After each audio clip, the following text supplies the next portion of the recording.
very, very curious because Smash ruling, especially in the Pmgc format, John, it is quite important that we do talk about Rondo right now, where it's way, way more possible than in the past on Sandhawks to pick up those initial 10 points on your first game, enabling Smash ruling to take effect on game 2. In this case, we started calling it match point. You know, we're switching things up. That's okay with me.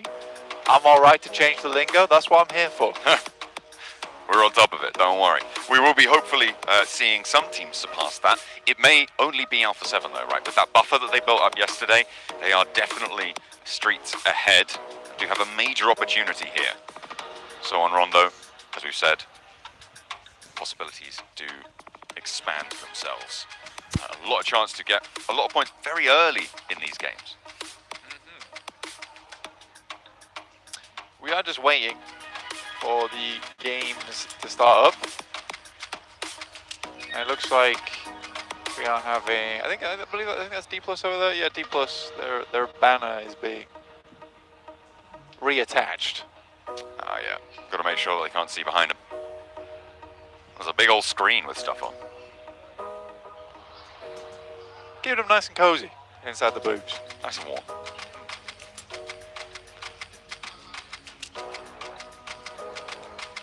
Anyway, who do you think's going to win Rondo? Magnum Kai. You think Magnum Kai is going to win Rondo? I think that's highly doubtful. You think? Yeah, I don't think they're a great Rondo team personally. I think they're an Erangel Miramar team. They like go middle. They sit middle. Yeah, but it's like you go middle, and the big benefit you get from going middle is you get to be 4 players. But on Rondo, not really the case, because you can easily be 4 players even if you did take multiple fights out on the edge. I think Magnum Kai needs a little bit of spice. They got to take after that Porsche and sprinkle a little cayenne into their gameplay. I mean, Loxy's a pretty heavy candidate as well for that MVP title. I think that even though Magnum Kai themselves aren't doing super hot, Loxy's kind of up there. But when we get into Rondo, you're going to have to ignore that Wild does have one of the highest scorings on that map, okay? You've got to trust me that I don't think they're great at Rondo. Which in my mind is true. I think Wild was getting the majority of the damage done, but that was because of certain situations arising. But look at this, 40 seconds on our clock now. We are getting into match number 1 here in Bangkok, Thailand, 2025. Who's taking his first game? And is Alpha 7 able to put up those 10 points?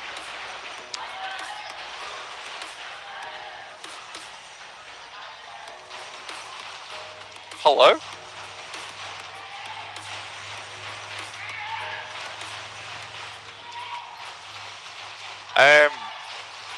Well, right then, I'm going to keep on going in the meantime. John is predisposed to something, not entirely sure, but it is Rondo. First match of the day, we're getting into it, stuck right into the main meal right here at Pmgc. Playing down from Tin Long Garden up towards northwest Nanshan. Hongshan on the old plane path. DXavier out, and again, the guys on the desk talking about how DXavier could be the one to really get things back up to speed.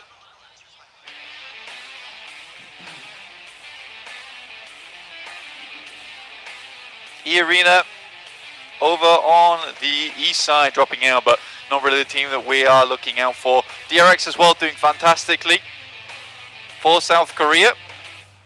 Alter Ego on this map with 10 elims over on Rosemary. Wild with 8, Loxy with 6. Hey guys, you gotta trust me. I don't think Magnum Kai is the Rondo team. The stats may say something else. We have to ignore the stats. Mad balls out over towards that top side, Alter Ego jumping out. Now I think for Alter Ego today, I'd love them to get into a top 5 and remain there by the time we finish. And that means being a little bit more, having a little bit more togetherness, right? A little bit more togetherness in the old Alter Ego meatball. Red Bull finding the first though over towards DXavier, and they do lose Paragen right off the bat. What a tremendously bad start for them. Singh shot over towards Zeus from Flash, getting themselves a nice little knock there. Match point 125, gotta reaffirm that point for you guys. Vampire in the hot drop. Looking to try and keep the points on side. 1 point already. DXavier bumped. A little bit further away. Ooh, Team Flash though, in a tough spot up here. Win, last player in location. Fairly split and already going for the recalls.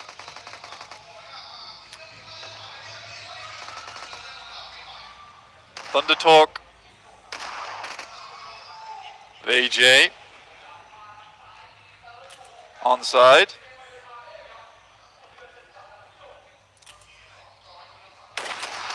Yes, so much win going down to sighting as Thunder Talk to put up some more points here on the game.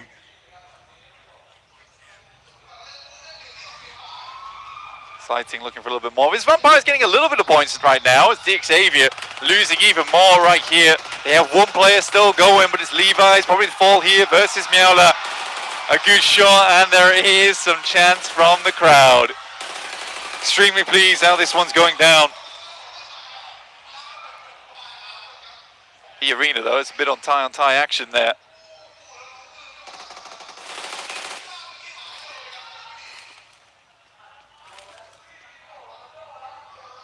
No real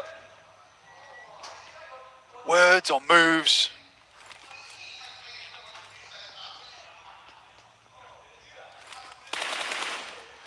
Kara looking over towards R8, and R8 taking a tumble there.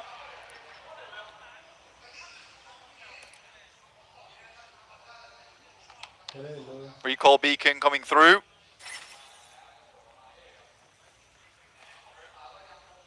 Gets right back into business though, not really making too many mistakes, most of our teams.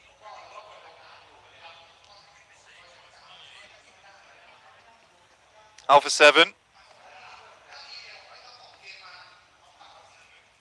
On our screens right now, you get that Pmgc code redemption there, Pubg United 2025. Get those rewards back at home. Last time you'll be seeing them today.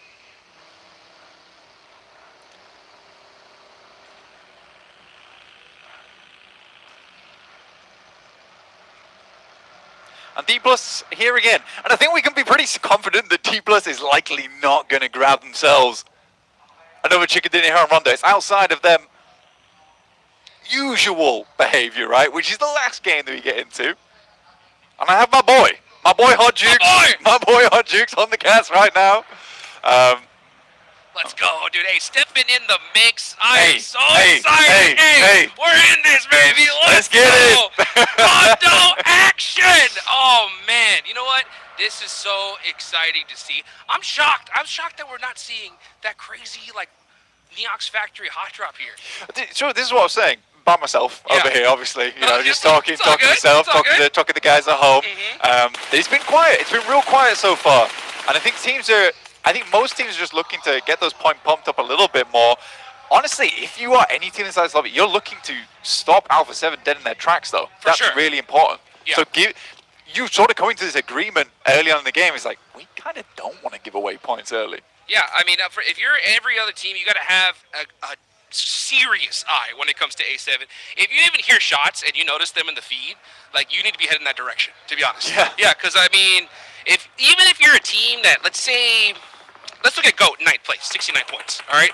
They're going to need some serious points here to step themselves up in the prize pool. They don't want this tournament to end any earlier. You know, trying to get first place is going to be tough. But if you can stop them, I think you got it. Let's see what E-Arena could do here as Joker with the run over. Man. Gets a nice little elimination here off the rip. I think you crunched the car in. Sort of served him up on a plate on the underside of the vehicle. A little bit of the hot plate there, to be honest with you. Sunny side up. It's very much sunny side up. And the arena's still going. Lewis here with nade in hand, looks to pop it over towards Tony K, but we'll put the pin back in for the time being, but there is shots from across the way too, so a little bit of a side angle. Not sure what Joker thought he was doing there. He did just play right into their hands. Yes, he did. Let's see what Lewis can do here. He's got that nade locked and loaded. This should be a pretty easy one to hit. Yeah, Turney knows. I got to go ahead and push up, but it's a little bit too late. Lewis getting the flush, and that's Arena in big trouble with only one left. Yeah, one player left alive there. We'll just get the res beacon on. He's already there. You know, we need more men in here, and more man's the one to do it. Getting it locked and loaded here. This is the squad everyone's got their eyes on. Alpha 7 playing it very careful all the way up on the north side. Thunder Talk is mighty close, though. Let's see if they happen to get into some action here in a second. Yeah, I think for Alpha 7, you're trying to play it as safe as possible. Currently, they're right on that north side, and it is worrying them being around Thunder Talk. This team sort of is a little bit topsy-turvy in terms of their gameplay. So at any moment, they could just swing to the side like that shark. The Flint Shark. Yeah. You know, it's always like, those are always the biggest threats to these teams that really got nothing to lose here. The local squad showing out for their hometown. The crowd going crazy. 5 eliminations here off the rip. They got to be feeling pretty good. Absolutely. They got to be feeling real good right now. Oh, yeah. Back in business. Back in business. Back in business. R8. The Saudi team, honestly, I've been very impressed with R8 throughout the entirety of this tournament, throughout the entirety Pmgc, in fact. Very, very good stuff coming through from R8. I can only hope that they continue. I'm very excited to see what this team can put up in future years as well. I mean, there's still a chance to day 4. They're not exactly too far behind. But you're right, the circle shifting over towards the west side and shifting on top of D+ is a bit weird. Yeah.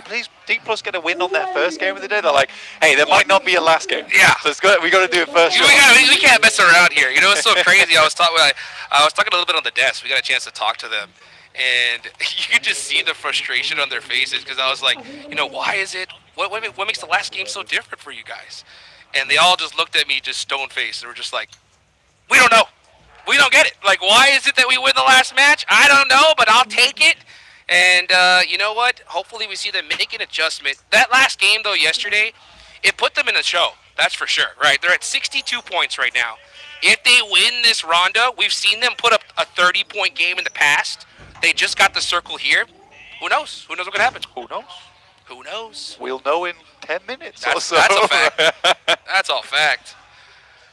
But yeah, I think for D+, people were very, very surprised with that performance yesterday. 18 elims was pretty monumental for that squad. Reclam Kai here, spotting a team sidling on pass. I mean, Flash getting a little bit close for comfort. They are quite literally brawling in the vehicles. Flash just does not give a damn. Yeah, out of there. Out of there. Man, it's so interesting. Honestly, I'm sensing nerves. I'm sensing some tension in the air here on the final day. Yeah. Yeah. It's very obvious here in Rondo. I think even on that Miramar we had Impala, yeah, really not a lot happens on Impala usually anyway. Yeah. When you get a circle like that. But there was even less happening here at Pmgc. Teams are like, hey, we're going to sit still. We're not going to make too many mistakes. Vampire, though, on the other hand, you're right. Nothing to lose here. This team has everything to gain. And they are being the one team, I think, that's starting the most fights in the lobby. Yeah. And it happens to be against DRX, right? DRX are already down one player. They're in second place right now. They cannot afford to lose this. And Hyunbin gets a huge need. They're on to the bowl. Let's see what Lazarus can do. Uh-oh. Not the best start to this one. DRX. Yeah, closing the vice grips. Oh, and getting those elimination points. Yeah, that wasn't the best start. Was not the best start for Lazarus at all. Whatever. Hey. Whatever. It happens. It happens. You know what? I appreciate it, though. I will admit, right? If you're a team at the bottom, go nuts. Yeah, go start today's pushing the everybody. day. You know, like, you can't possibly make a historic comeback if you don't go for it. And just sitting center circle ain't going to make it happen. I mean, they're doing it again. They really do not care. they're just sending in teams that are feeling a little bit scared today, but Vampire's ready to bite down on anyone that comes across them on their path. Luckily, we move away from the water, up towards that northwest side, a little bit easier to work with. We do have that high ground set around where Alpha 7's currently playing as they wrap downwards. We also have Alter Ego making that same approach. Worrying one for Alter Ego being so close towards Alpha 7. This is a big spray down coming through from the Mad Bulls, and Alpha 7 might just be pinched here, Hot Jukes. They're in big trouble. Let's see how they're going to be able to get out of this one here. One thing that's always so good is out for Alpha 7 is they're so good at that edge style play, but I totally get it right here. They got a good beeline right towards the center. In this position, honestly, Alpha 7 would want to kind of have a little bit of a handshake agreement with Mad Bulls. Just say, hey, you know what? Y'all stay on this side. We'll stay on this one and just finish this out top two. But if you're Mad Bulls and you realize it's A7, you got to go for this fight. Yeah, you do. I mean, they've already got that first knock, right? So they know. They've got a good, clear idea of who this is. For the Mad Bulls, you know, they are down in 10th place. But the thing for them is that for a 10th place team, it means all the more to stop Alpha 7 in their tracks. Because that gives you so much more opportunity throughout the day to climb those ranks. You're probably not getting first place, Jukes. Yeah. But at the end of the day, you might be getting 5th, 4th, 6th. And that's a big jump up in cash. That's a fact. I mean, even Mad Bulls, I mean, it's so crazy because you can put a 20-point game up here, and you're at 65. Dude, you put 20, you're in 5th place. You know what I'm saying? Yeah. So it's like, man, I guess I get why teams are playing this so passive because it's still all possible. But at the same time, like, you know that Alpha 7, DRX, Alpha, they're gonna get a good game under their belt. Yeah, they looked at D plus yesterday like, this is one game, is it? Just one game? That's all you need? 18 eliminations. You tell me that's all you need? That's it? That's it? Hey, well, you know what? Tony K ends up getting his whole squad back up for the most part. And now they are back in the action. 6 eliminations here off the rip. Uh-oh. I mean, Doc does go down. He's on a bit of a Doc split. It's a bit. It is actually quite a wide split right now from APG. That's full-fledged docketing right there. Yeah, and I mean, in my head, every time I see this, I'm like trying to make sense of why it's happening. Is it bad? Is it good? Because I'm like, do they have like some secret strategy? Kind of no. Reefus does go down. Kraken's like, why is that nade not popped just yet? So runs out the side. But I think Zol's very nadeable here. Ends up dodging it for now. Let's see what Zol can do in a 1v2 situation. He's got the S12K. Ah, great teamwork there from GOAT, shutting down APG. You know what I will say, Jukes, though? We're coming way back to everything else that always happens. If Doc goes down, everyone does not need to die for Doc to live. No! Save the Doc! Save the Doc! We don't need to save the Doc. He's not the goddamn medic on the team. He's not. He might be called Doc, but he is not administering any help. Maybe that's the problem. Yeah, Maybe he needs a name change. You know what I'm saying? I think so. Let's see what happens here, though, as we get moving on here. Team Flash, right here on the edge of circle. They are way far out of the zone, especially considering Ulf is going to be gatekeeping them, so they want to get this fight done as fast as possible. I mean, Alpha 7 still staying up in this game. I mean, they are on 3 players, but they are living, and they have a spot to play with, which is nice. I think most of the teams coming through on that northeast side, the ones that are going to struggle a little bit. D Plus have had their compound cut out. Thundertalk taking shots over towards Bose, and I mean, Bose, as well as the Flash, are kind of visible on this lineup. Yeah. For Kara, it's been the most annoying for them. They've dealt with Vampire, they've dealt with Flash coming over here as well. And they're just struggling to leave. They can't catch a break here. And this is the problem, is like, especially when you're in the final day, every point matters. If you're caught in a spot like that, they're going to do everything they can to soak up those eliminations and stay there even longer. And that is Regnum Karya out. So the 5th place team not able to get a single elimination here in Rondo. Yeah, well, I told you guys. Regnum Karya is not a Rondo team. That's a fact. Okay, I did say that. I did say that. Yep. True proven to be true. That's it for Rondo. I feel like I'm redeemed. That's it. That's it for Rondo. No more second chances here. You know. Ghost doing kind of well, honestly, this match. 5 Elins, only 2 players. APG's out. Again, for APG, so annoying. So very annoying. I thought we kicked that bad habit ages ago for APG. If Doc goes down, we just do not need to send the whole squad. Yeah, it's so tough. And it's so crazy, especially here at this later stage. So close yet so far. You got DRX there, now moving into the zone. In some trouble here, though. You got D Xavier, Bada Bada Jin, throwing some nades from downtown. Oh, looking really rough here. Hyunbin has to hit the shot and misses Sorry? it. What was that? I don't know, that smoke was... You haven't seen a spray like that before? Maybe he thought he ran into the smoke on the right, but his teammate runs right into a nade from Nate T. And Hyunbin, oh my goodness, these nades are devastating for DRX. Did he swing around in his chair? Gyro got mixed up? What happened? What happened? DX Xavier is absolutely picking them to pieces. And DRX down. Wow. On a really good chance as well there. And it's DX Xavier to go a little bit further. I'm so incredibly surprised by what we saw from Hyunbin. Usually he's so on point. He had vision for so long. I don't know what happened over there. Just missed the shot. That's so unfortunate here. I mean, this is the pinnacle of PUBG Mobile esports. The nerves are at an all-time high. I felt like he missed the shot on purpose. Yeah, it's like he saved his life. Yeah, he did. I don't think you can call that missing the shot. He was like, I'm going to give you a pass. There you go. Just, hey, survive. Survive. And honestly, for DX Xavier, that's best case scenario. It's huge. Right? It's I mean, huge. they take out DRX. They get 4 eliminations. They heard the desk complaining, saying, hey, it's about time you put some points on the board with eliminations, not placements. So that's a great start for them. But how are they going to finish here as we're about to reach the next circle? Where's it going, Blake? I'm going to call southwest. We're going southwest on this one. Center. We're going to keep... You're going center? Center, dead center. Okay, Make it toxic. Wide open field. North! Oh, northeast. Oh. Okay. It does keep D plus in. I mean, Huge. D plus very happy about this, and we are going to go from the technical back-to-back here. Right you are. D plus on the north side. Trying to get the first win of the day rather than the last. And they got 4 points so far, 66 total. This could be the craziest, it will be the craziest comeback in esports history if D plus were to do something They're crazy. just like, yeah, I don't feel comfortable losing. Yeah, you know what? The Death said it was impossible for them to come back. Maybe we just make it possible. Yeah. I 18 think that's the thing. They're playing a mental warfare with us right now. They're saying, hey, we can only win on the last game on Miramar. No one's afraid of them. They're like, then they bring out the special, day 3. The zone even goes their way. Everything's lining up perfectly for it.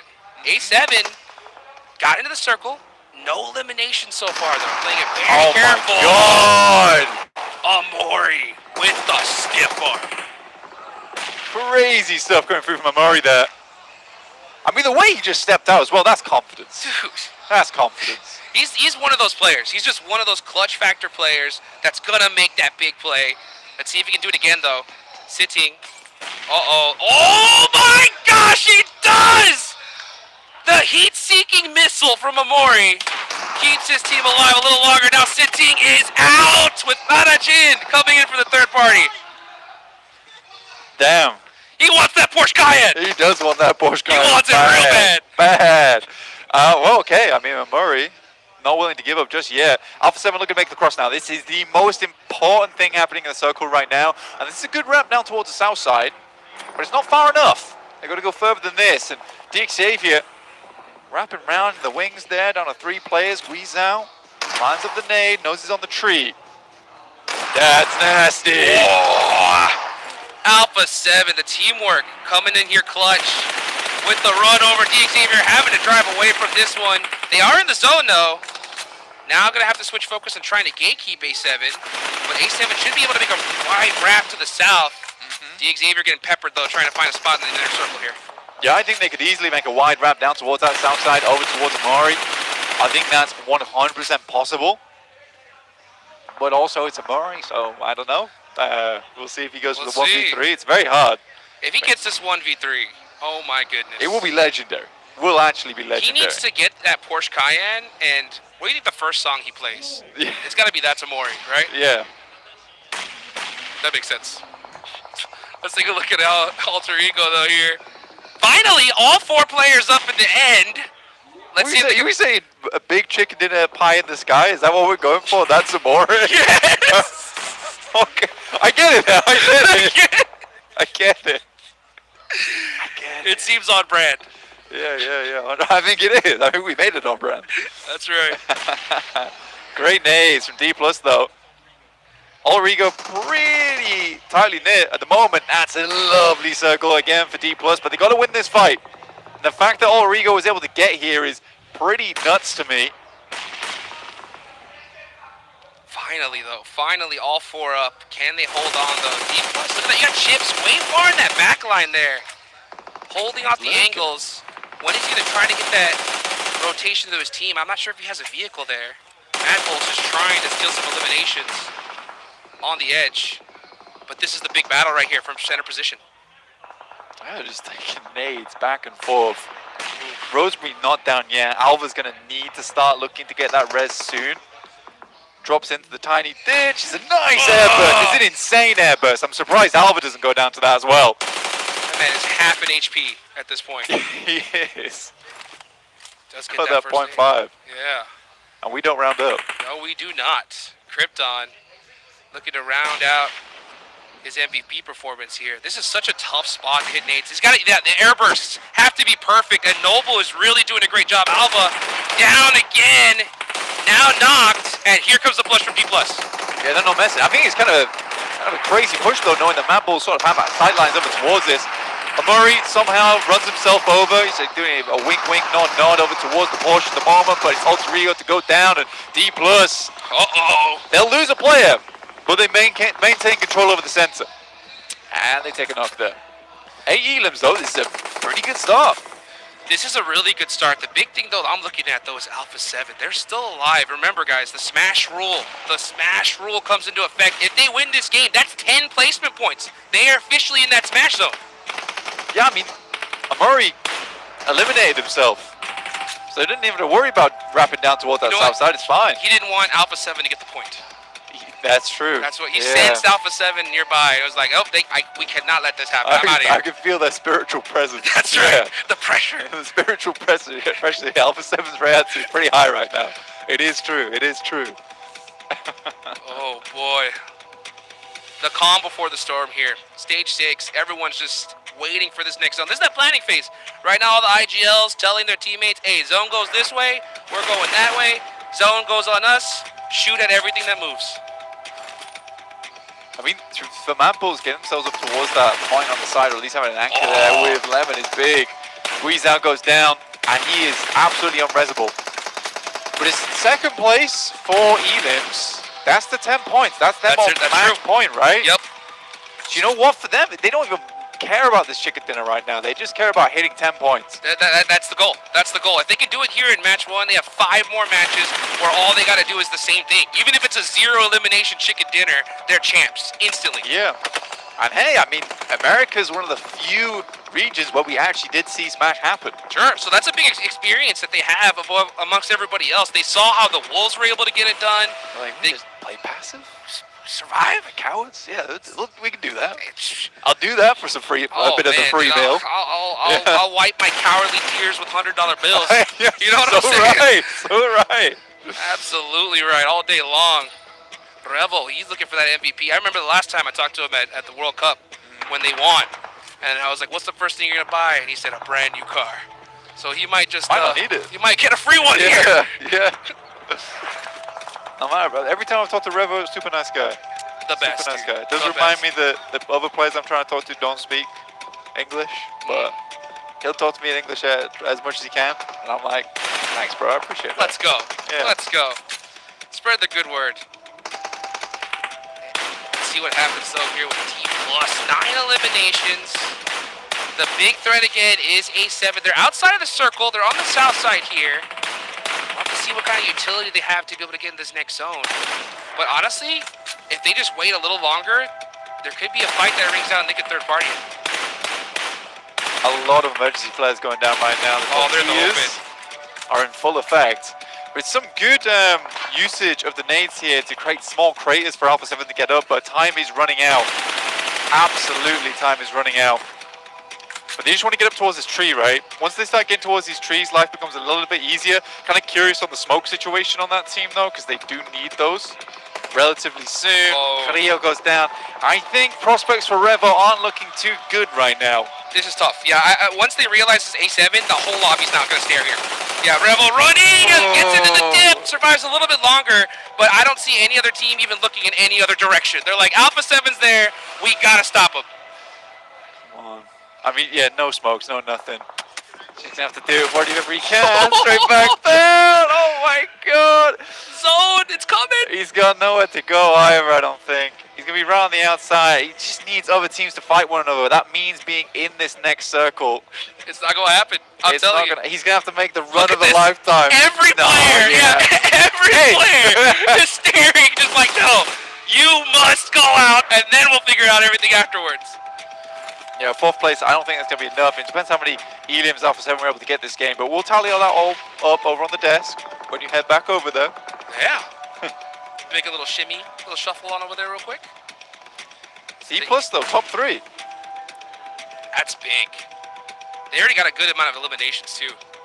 Let's see what they can do against the Mad Bulls though. Mad Bulls definitely have the advantage here when it comes to high ground, but this is out of sight of the circle. Oh, there you go. D+ are out just like that. It's Mad Bulls versus Ulf. Ulf with a lot more to lose here. I think Ulf so far, they won yesterday's rondo, right? Yeah. Yeah, so they're looking to make that number 2 today. And Ulf, the util looks pretty nice. I think both teams like kind of are starved out a little bit. They've got enough grenades to work with. I think with that circle moving over towards the east side though, it's feeling like the Wolves going to be eating good again at the start of the day. It's possible. The thing is that they have the positioning, they got the cover. The problem is they're so separated. If one gets knocked, there's just no res coming out, especially for Soulless there on that off angle. So Soulless just needs to play this very quietly, wait for the zone to push Mad Bulls, and just not get knocked. That's the big key for Soulless here. He's got good coverage here with his diff. Really does. Pusher's making a hell of a move out to the side. Catch catches it. He's not letting that happen. Not one bit. For Mad Bulls, that drops us down to a 3 versus 3, which is infinitely easier to handle. That is a long lob on the net. Oh my goodness me. What a barker. You can see his player cam. He smiled after that one, hitting a nice little headshot. Dude almost runs right into the name though. Catch on the drive up, gets the headshot, and now it's just Tulika all by himself. Tulika on the sidelines. Catch this. As Catch will find himself an unreal finish. Some insane bravado towards the end there. Coming through from Ulf. They didn't want to play that one out slow. They just wanted to go. And they find an incredible win over at the start of the day. That's going to push them up by quite a bit, guys, as well. I think we got to take into consideration a little bit of that. For Alpha 7, I don't think they got enough points there to make sure that they got over towards match point, but who knows? I was kind of focusing on a lot of other things happening in that lobby. With D+, get a few points on board, they're pushing things up. Mad Bulls not able to make that push. I feel like Mad Bulls had some decent rotations during the majority of that. Unfortunately, it does just all go to pot in the end with kind of an aggressive push from, I mean, no less than Pusher on their squad. But yeah, I think that did look infinitely better for Mad Bulls than recently. Let's take a look at what the desk has to say about that last match. And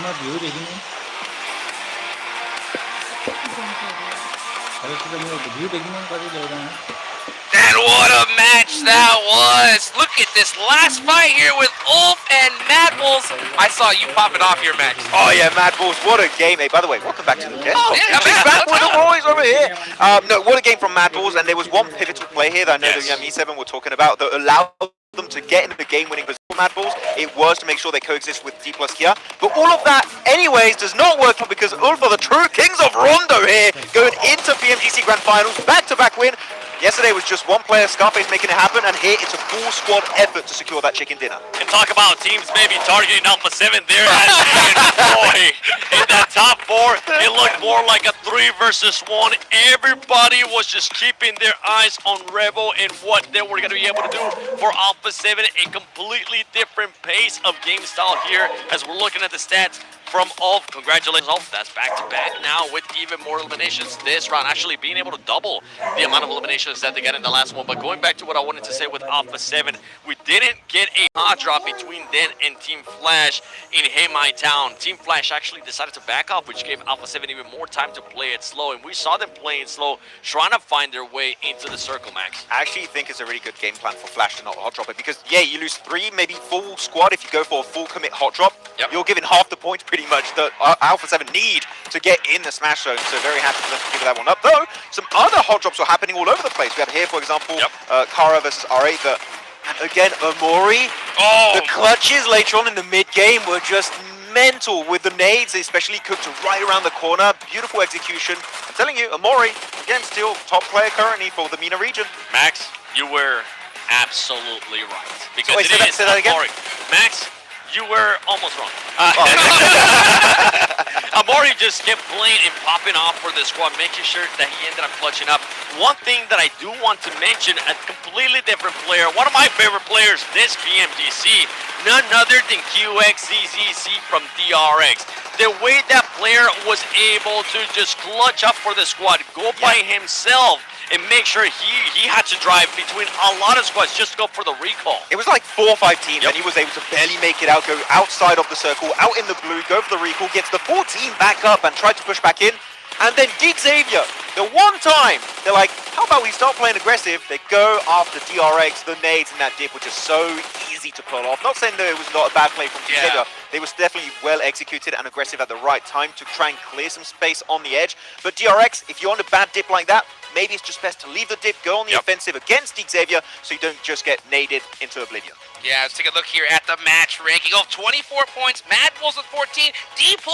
Hey, starting off the day here with a nice 14 bomb 7. One thing that I'm seeing here, those teams at the top, they're not in this first page of the match ranking. So that means that Alpha 7 was not able to do enough to get in that Smash Zone. We're going to have to play another match and see if they can get enough points. And as well, here you go. You got APG, just 3 points. DRX, just 2 points. Regnum, 0. These are squads that were wanting to hunt down Alpha 7, and Alpha 7 ends up gaining even more points on them, Max.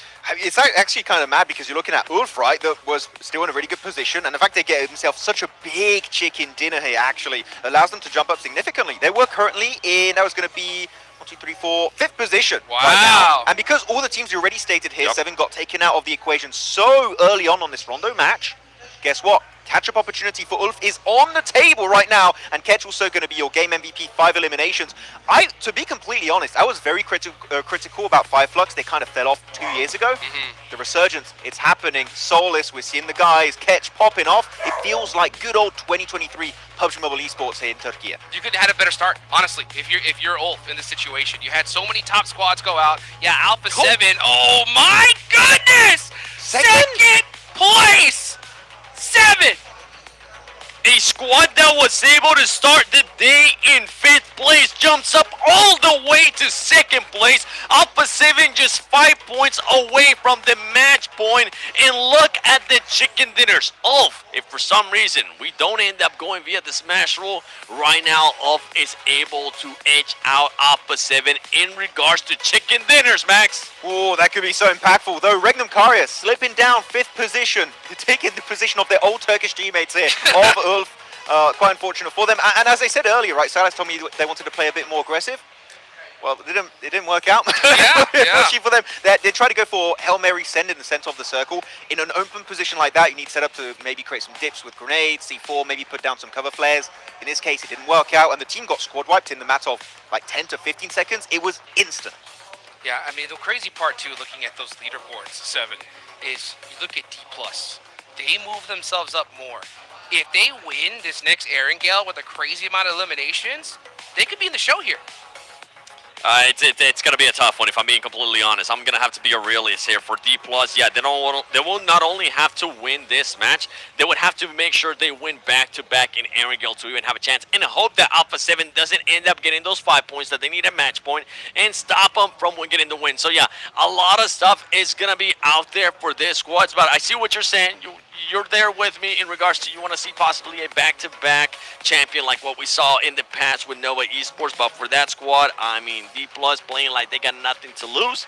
Let's see if they can actually perform in this next match and get the win. I mean, I like the way D+ played it. They had 2-2 split, then a 3-1 split, keeping chips in the city while the 3 players were holding onto the high ground position with Ultra Ego, and then they go for the full-on clash. Actually, I liked it. At the same time, didn't like it. I think he did hold the angle a little bit too long, but I think you mentioned it right, 7. It was to make sure you can clear the ridge so they don't get fully pushed over by Ultra Ego. But then when they have the fight with Alter Ego, eliminate that team, and Mad Bulls push up. They both understand we work together, solidify the position, eliminate Revo that's playing hide and seek on the edge of the map, and then we can easily both make it into a podium position on that Rondo game.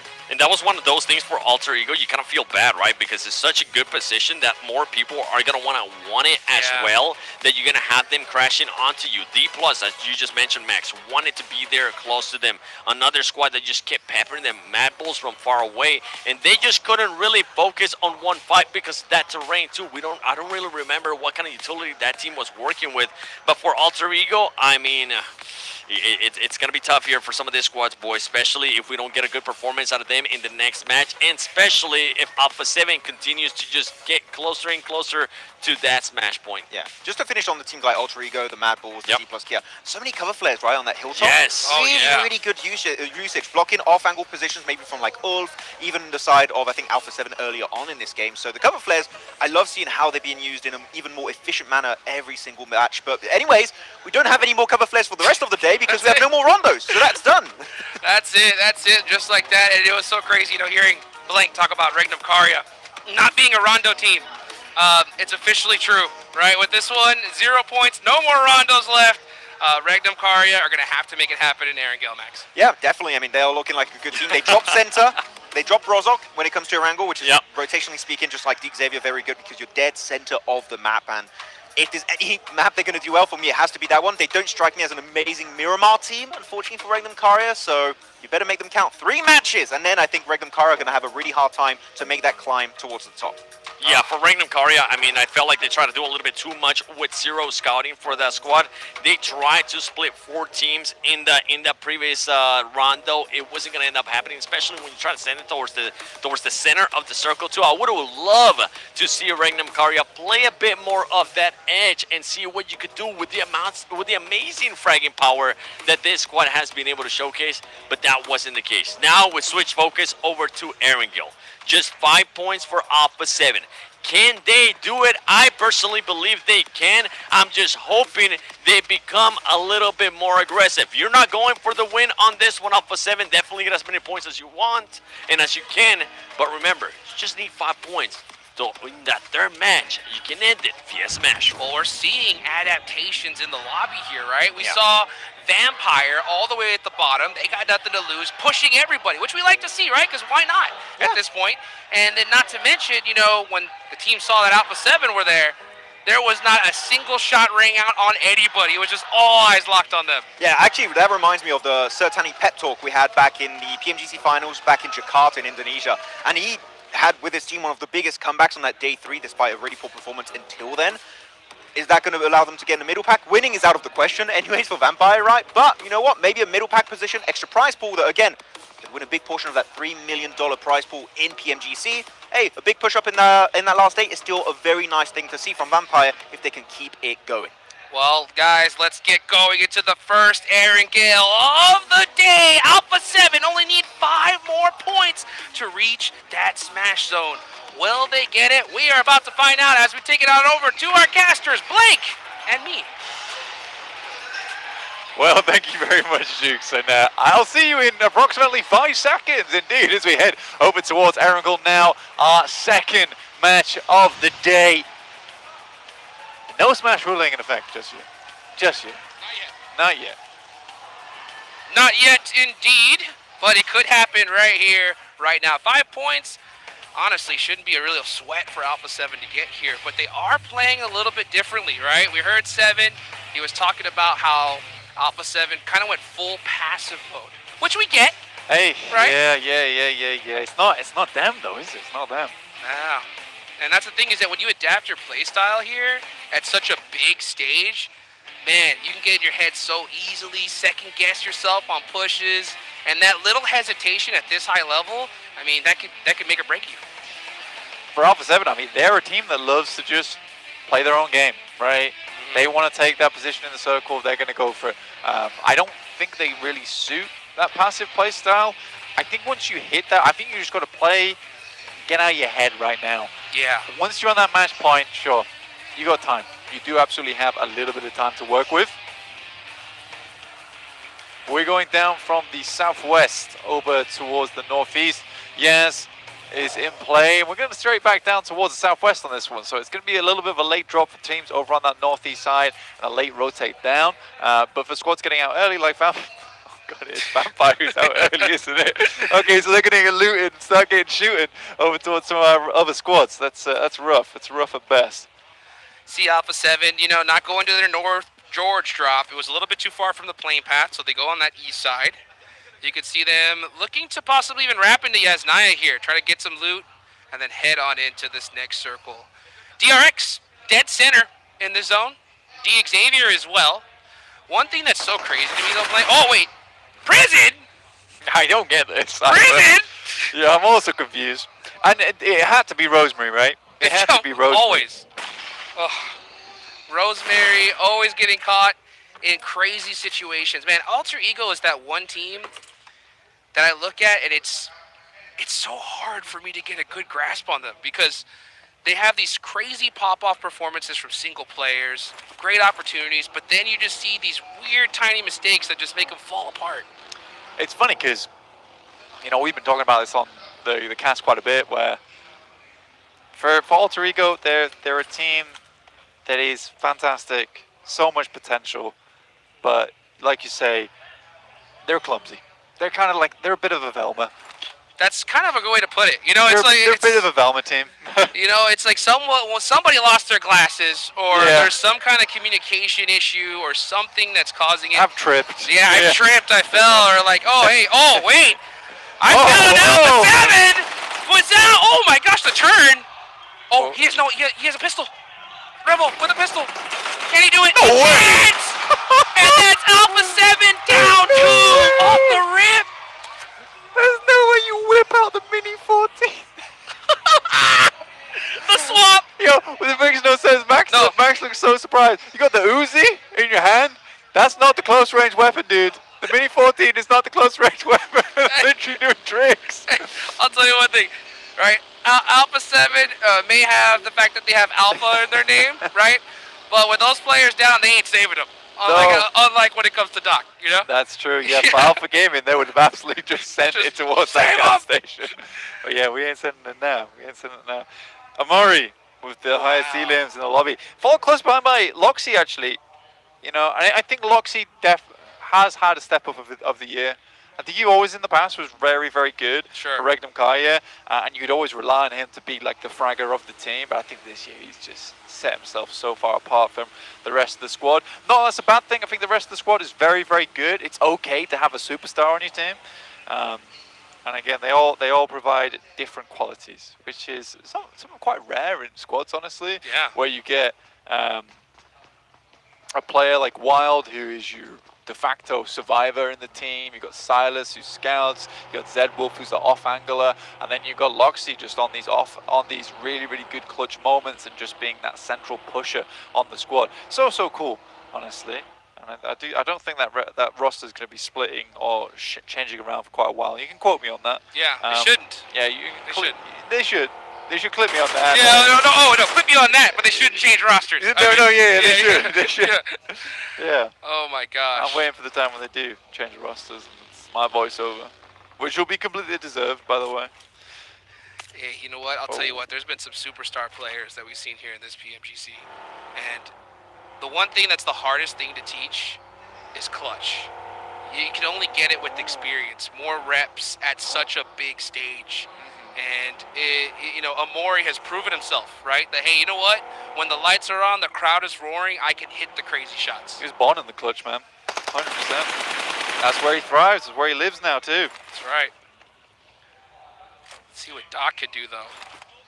Alpha Gaming. On the move when it comes to Ulf. This is starting to get a little bit scary here, you know, because it's shockingly close with how crazy all these squads are. Yeah. Almost anybody could put up a 20-point game, right? 7 was talking about this on the desk, actually. Yeah. With Inner Circle and Gen G. I can hear you, yeah. Yeah. Yeah, he was talking about Gen G and APG, Inner Circle. And then he kind of like lost his point a little bit. And then, you know, brought it back. Memory kicked back in again. And he's like, wait, that's what APG and that's what I'm talking about. But he was right. He was right. Yeah. In his own delirious way. Hey, take that all day long. Also take that Polar Party Mini 14. You guys saw it there. Get in the game and get it as soon as you can. As we're looking at, feeling good, man, after that game one. 106 points in total. They are definitely positioned to be a huge threat to Alpha 7 now that they're only down to 2 players. But what are those last 2 players are going to do? Because you see Carrillo, he's already on the western side of Gatka, or actually North Quarry.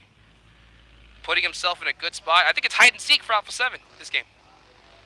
I think it's hide and seek as well. 5 points, it's not a crazy amount to put up. As 2 players on a wrangle, it feels a little bit improbable. But it's not out of the world of possibilities for that squad.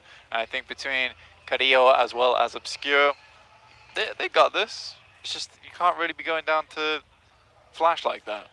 That's a rough one over in gas station. Oh man, they didn't see that coming. That's for sure. They were so undiluted as well by the time they got there. I think that was the most stressful part for them because they had made that straight shot from northeast Isnaya. I thought that they would. I thought they'd wrap over towards North George, honestly. I mean, it made but they sense. didn't go for it.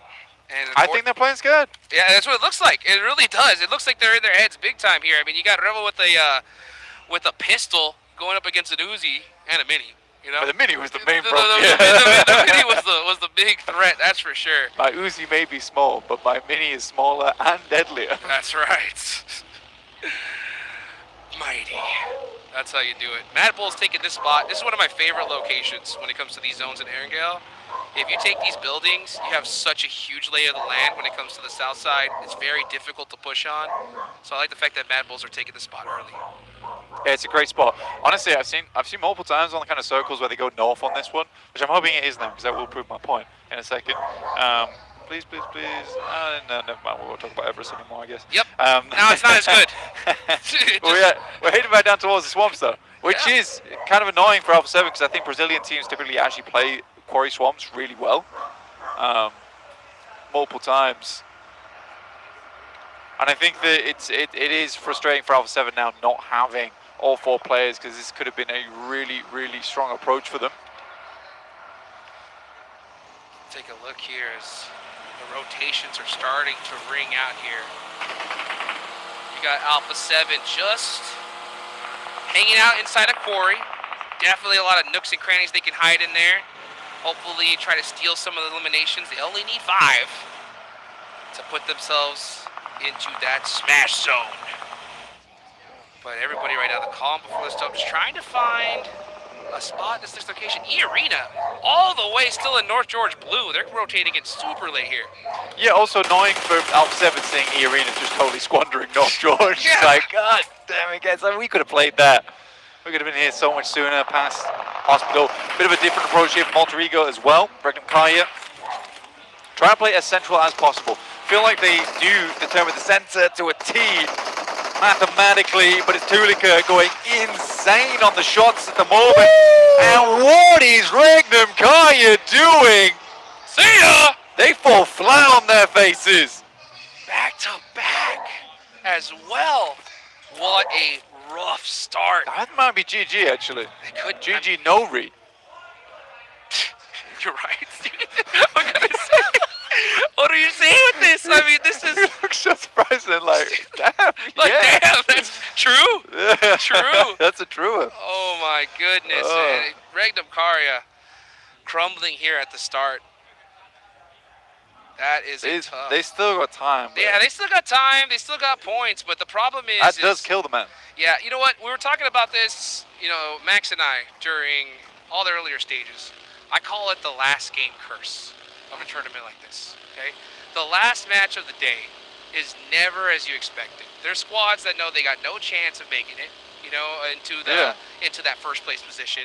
They start pushing people like crazy. Were you saying like a lich casted a spell on Regnum Kaya today? I'm telling you, it's like the last game of the day is so wild that you can't depend on it to try and get like a 20-point game or something like that, because it's just not the typical esports PUBG Mobile that we see. Yeah. So if I'm a coach or an IGL, I'm like, yo, we gotta make something happen here now. Oh, nice little vehicle switch there from Zeus. Getting knocked though, and go back and forth shots ringing out. Ulf, hear this though. Yo, yes. Yes, you're right on Ulf. Right on Ulf, coming straight in here from the sidelines. See if they can clean up off the back of this, but I don't think they got too much of a result off that, Jukes. Yeah, it looks like Flash were able to just finish that out pretty quickly there. They did hear the noise, but they're going to have to push into this next zone here, as it looks like we're going to get a nice little Quarry Primorsk Road finish. Prefer this one. I prefer this one to north. Yeah. Very tough on that north side. Does create that little awkwardness with the basically the high ground that drops down towards that low ground on the road. But for Kara as well as Thunder Talk, it's not as bad as it seems down on the beachhead. I actually think that's a pretty nice location to play. It is just that wrap out late game, which is going to be unfun. Yeah, if that zone goes north, they're going to have a hard time. That's for sure. Let's see what Thunder Talk does. They are holding the pier right now. Kara, again, just losing players early. Not the Pmgc that we're hoping for. But, man, they're starting to see a lot of congestion into this circle. Teams finding their spots. This next zone is going to be critical. Let's see what Ulf does. Uh-oh. They may have spotted Zing isolated here. And Scarface pushes up in and out. Zing's going to be in big trouble. I mean, don't look like it to me. It looks like Zing just does not care. Finally, there's some shots back towards him. Scarface getting taken down as well. So for the second place team, that feels rough. There's Thunder Talk immediately in. We are in gear sighting right now with the immediate crash over towards the rest of the team to administer that triage to the rest of the squad. Keep him up and kicking. It was Vampire to find those shots, and I think that was a lazy, sort of over-optimistic push there from Ulf, in my opinion. Yeah, I mean, honestly, it just looked like they could have pushed him and just been like, all right, 3v1, no problem. But they hear him and just said, oh, maybe we go this way, and then all of a sudden just get taken out. That's what I'm saying. At this stage, any little second guessing, you're going to get punished for it all day long. I definitely felt like second guessing with Oh my gosh. Scarface dragging the feet, or in this case, dragging the pop tire. It did not look good, but a lovely nade over the top. We'll take another down. I think that is resible though, so for Ulf, there's a possibility to keep this game rolling. Especially in second place, they want to put some more points on the cards because you got DRX chasing, you got APG chasing. This is sort of the perfect lineup over towards the top side of the lobby. Honestly, Alpha 7, Ulf, DRX, APG, Rectum Kaya, Alter Ego. What an amazing top 6 we have right now. Yes, we do. Top 6 ready to go. Alter Ego, all 4 up here, getting towards that mid-game. Getting some sight lines on APG, respecting them though. That is definitely the right play. Where's the circle gonna go though? That's the question. If it heads over to Quarry, this is gonna be ridiculous. Alright, could get a great game out of it, but we'll wait and see. Because you're right, I think there is... Oh my God. Hold up, All right. Pmgc circles in full effect here. You're right. Yeah, we're straight down towards that south side of Vampire. Might just be able to eclipse the lobby on this one. This could be a great game from them. They're able to hold the position, but teams are coming in real fast right now. They are burning rubber to get here. Man, this is the worst circle shift for DRX. They were literally at the tippy top of the north side here. They're going to have to go through so many squads to try and push on in. Oh my gosh, Xavier are pushing right through the middle of everybody, but it's Alpha Gaming going up against Alter Ego. Top, gonna have to make this 1v1. Actually, no, Ziola's right behind him, and Alter Ego are out of there. Alva just gonna try and survive by himself. Yeah, nice clean finish there coming through from Alpha Gaming. 3 elims now, Refus getting res by Ziol. That was a fairly nice hold there coming through from APG, but you do have D+, waiting in the wings at the moment. Breathing down the necks of Alpha Gaming. Kara as well, just still can't catch a break. Yeah, can't. It's been a bad day It's today. like literally everything is just going wrong, and that's the unfortunate part of it. Some people get blessed, and some people have it tough, and unfortunately, that's Kara there. That was a big, big fight, though, for Alpha Gaming, right? 3 eliminations. They take out Alter Ego there. They are now inching closer to DRX. The prize pool jumps significantly here in these top 3. Yeah, I mean, for DX Xavier, though, I think that was the big thing that we sort of missed there, which is not our fault. Yeah. We were focused on the cool elims, the cool action going on. But they wrap down towards the south, and Kara wants to get a little bit of the pie down here on the beach. They'd like to get underneath the parasol alongside with Parajin and DX Xavier. But nades are spooky here. It's basically whoever can throw more first. Yeah, that dip is really tough. I get it. I mean, it's so great position when it comes to the circle, but it's going to be very difficult to hold as Alpha very close to Vampire. Remember, Vampire, nothing to lose here. Now with that nade, they are on the push. Here we go. We can see right now Lazarus throwing in some nades. Doc trying to get the res onto Reefus as they inch closer. DXC are going to probably pop some shots off here from the third party, but they don't. APG now look to reset on this one. Kara does go down in the meantime, so DXavier save themselves on this. So DXavier, they sort of took the slightly less good position, but APG, they wanted the actual position in the circle here versus Vampires, and they are happy to challenge for it. Yeah, that's actually a pretty tough fight, though, because if they continue to wring this fights out, they're going to get third party, like, for sure. That is such a dominant position. People want it. Yeah. But it's also going to be difficult to rotate, too, because everybody's on the edge of the circle. As we look here at the edge, R8 getting into it with E-Arena. Joker making some shots onto Amori. Not going to be able to hit those from that distance. And, yeah, he's going to have to go ahead and take off. But, look, there's Alpha 7. Those are the two players right there. Oh, they are in such a tough position at that warehouse. If the zone goes south, which it most likely will, it's going to be very difficult for them to put those 5 points up. Yeah, people are going to be wanting it. For APG, though, I think they're kind of okay to just coexist with Vampires at the moment, which is probably the best play to go for right now, because you don't want to get third-partied. So as long as you can help each other out, you know, help brother out in the middle of the circle. Yeah. We get like second or first. You know, that's okay. We can change that about. That's the right play, 100%. You know, I think the reason why we saw that fight even start ringing out is because Vampire at the bottom, and they're just like, we don't want you here. Yeah, Like, we don't have to share. We don't want to have to share, but we will. We will. Oh, here we go. Alpha 7 trying to get those 5 eliminations. Oh, and they didn't. A 0-point game. And that is going to be one more match we're going to see guaranteed here, Blank.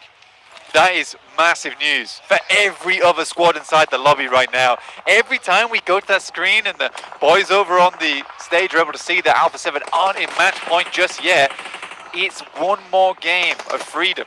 In fact, 2, honestly. That's right. So every time. So right now, the games cannot end until match 4. Every time we move that marker, teams getting happier to try and chase. It is a struggle right now, though, because second, third, fourth, so close together. It is a tight-knit leaderboard at the top side. I'll tell you what, though, this is huge for Alpha Game, right? The fact that we had Alpha 7 go out, they're in a centralized position. They have the warehouse, 3 eliminations so far. With a win here, that could put them easily into second place, very close to first. Let's see how this is all going to play out, though. You got Mad Bulls going into it with E-Arena. Dead pack middle squad right now. 82 points with 6. Mad Bulls need to win this. Flip getting naded. That is not how you want to start this one off.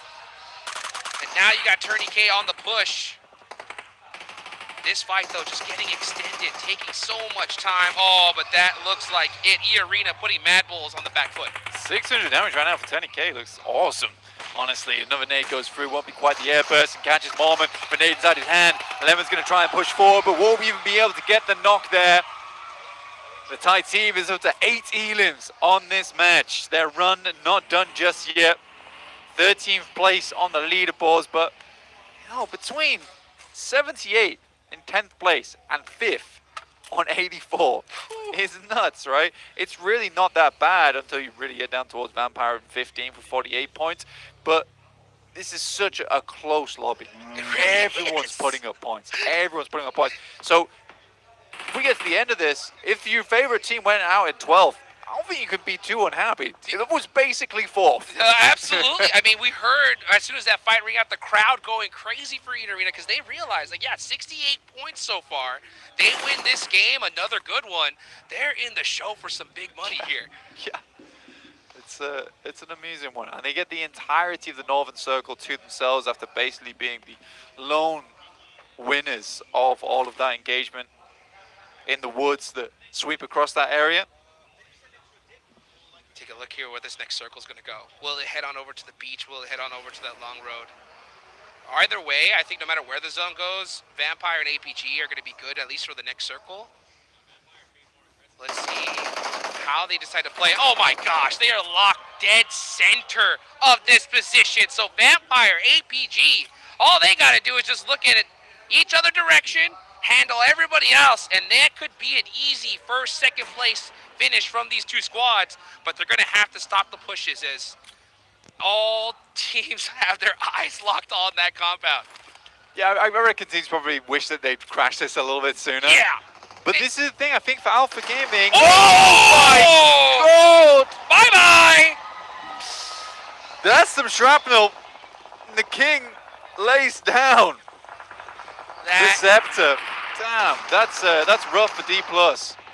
That one hurt. Here comes the Arena on the push now. Nice little defensive nade there from Lazarus.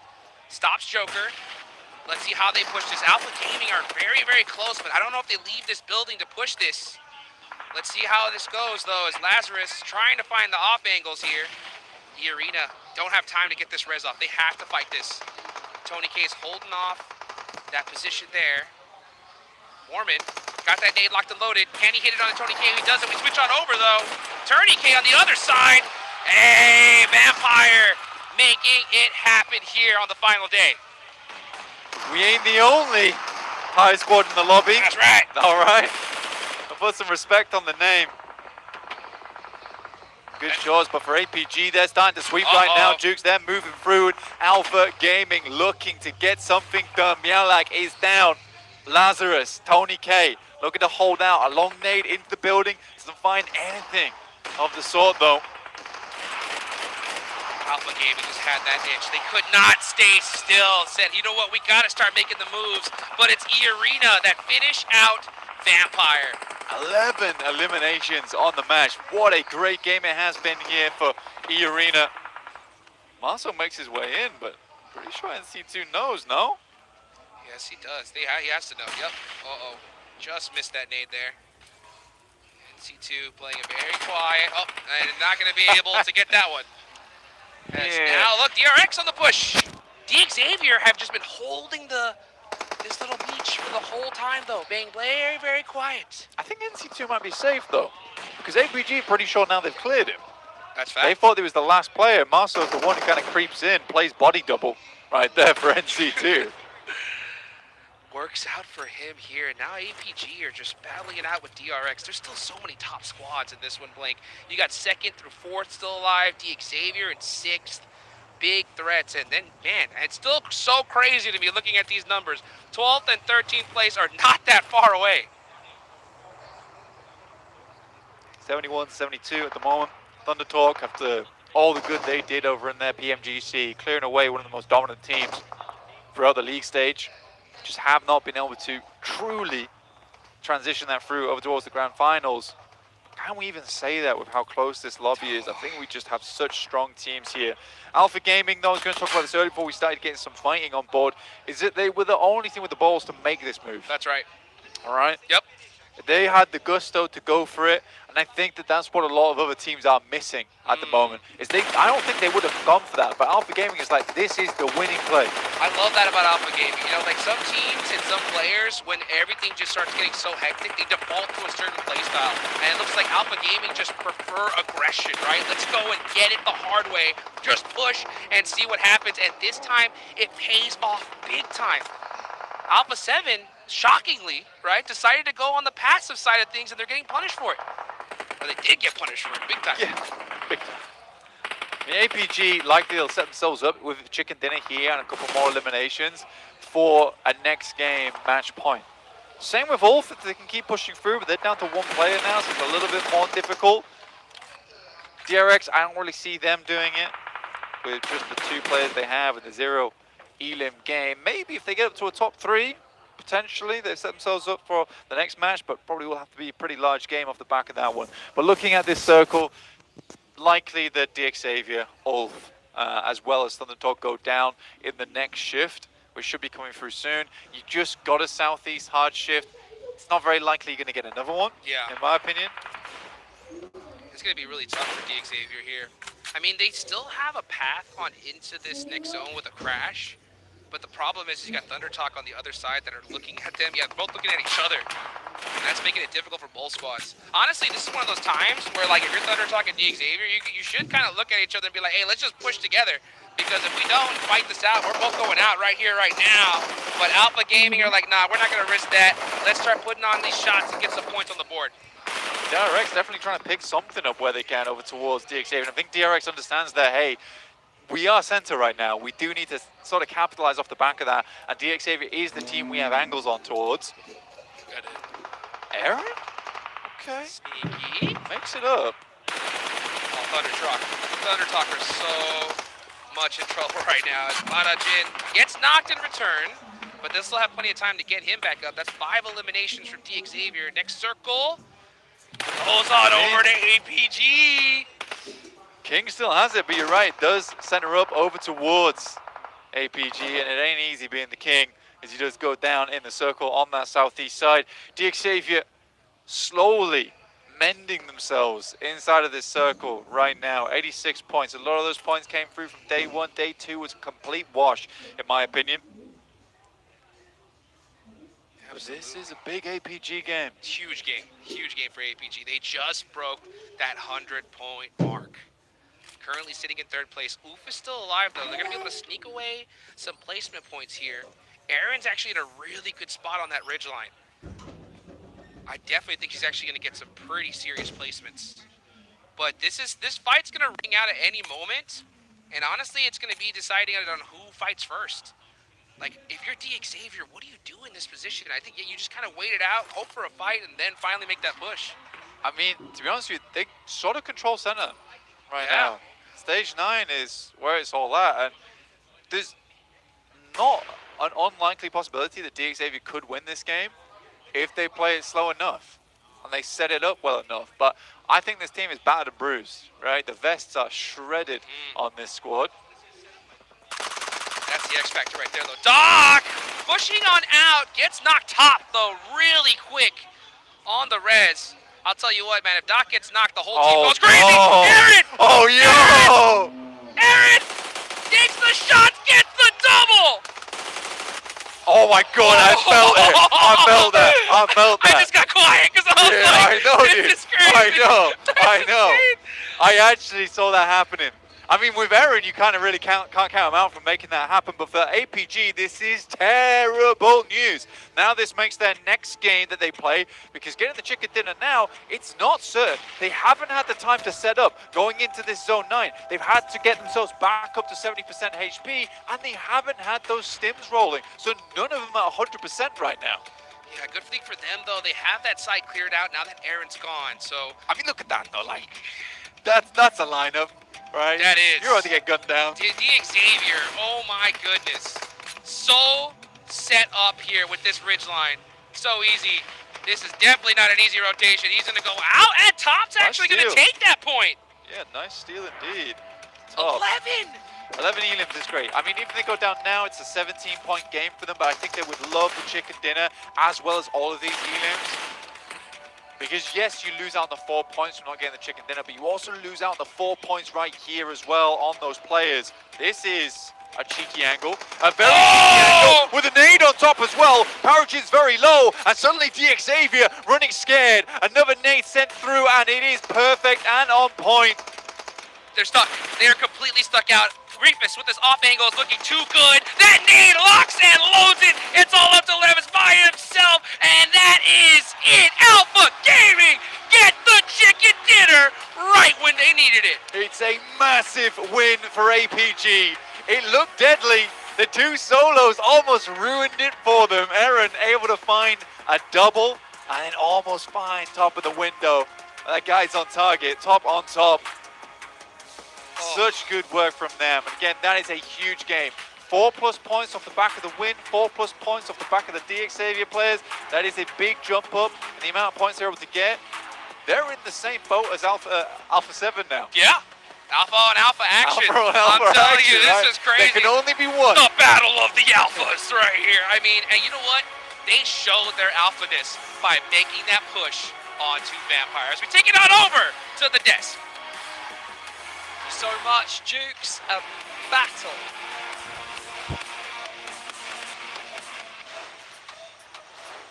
Thank you so much, Jukes. A battle by the beach finish on our Erangel, first Erangel of the day here, day 3 of the Pmgc Grand Finals.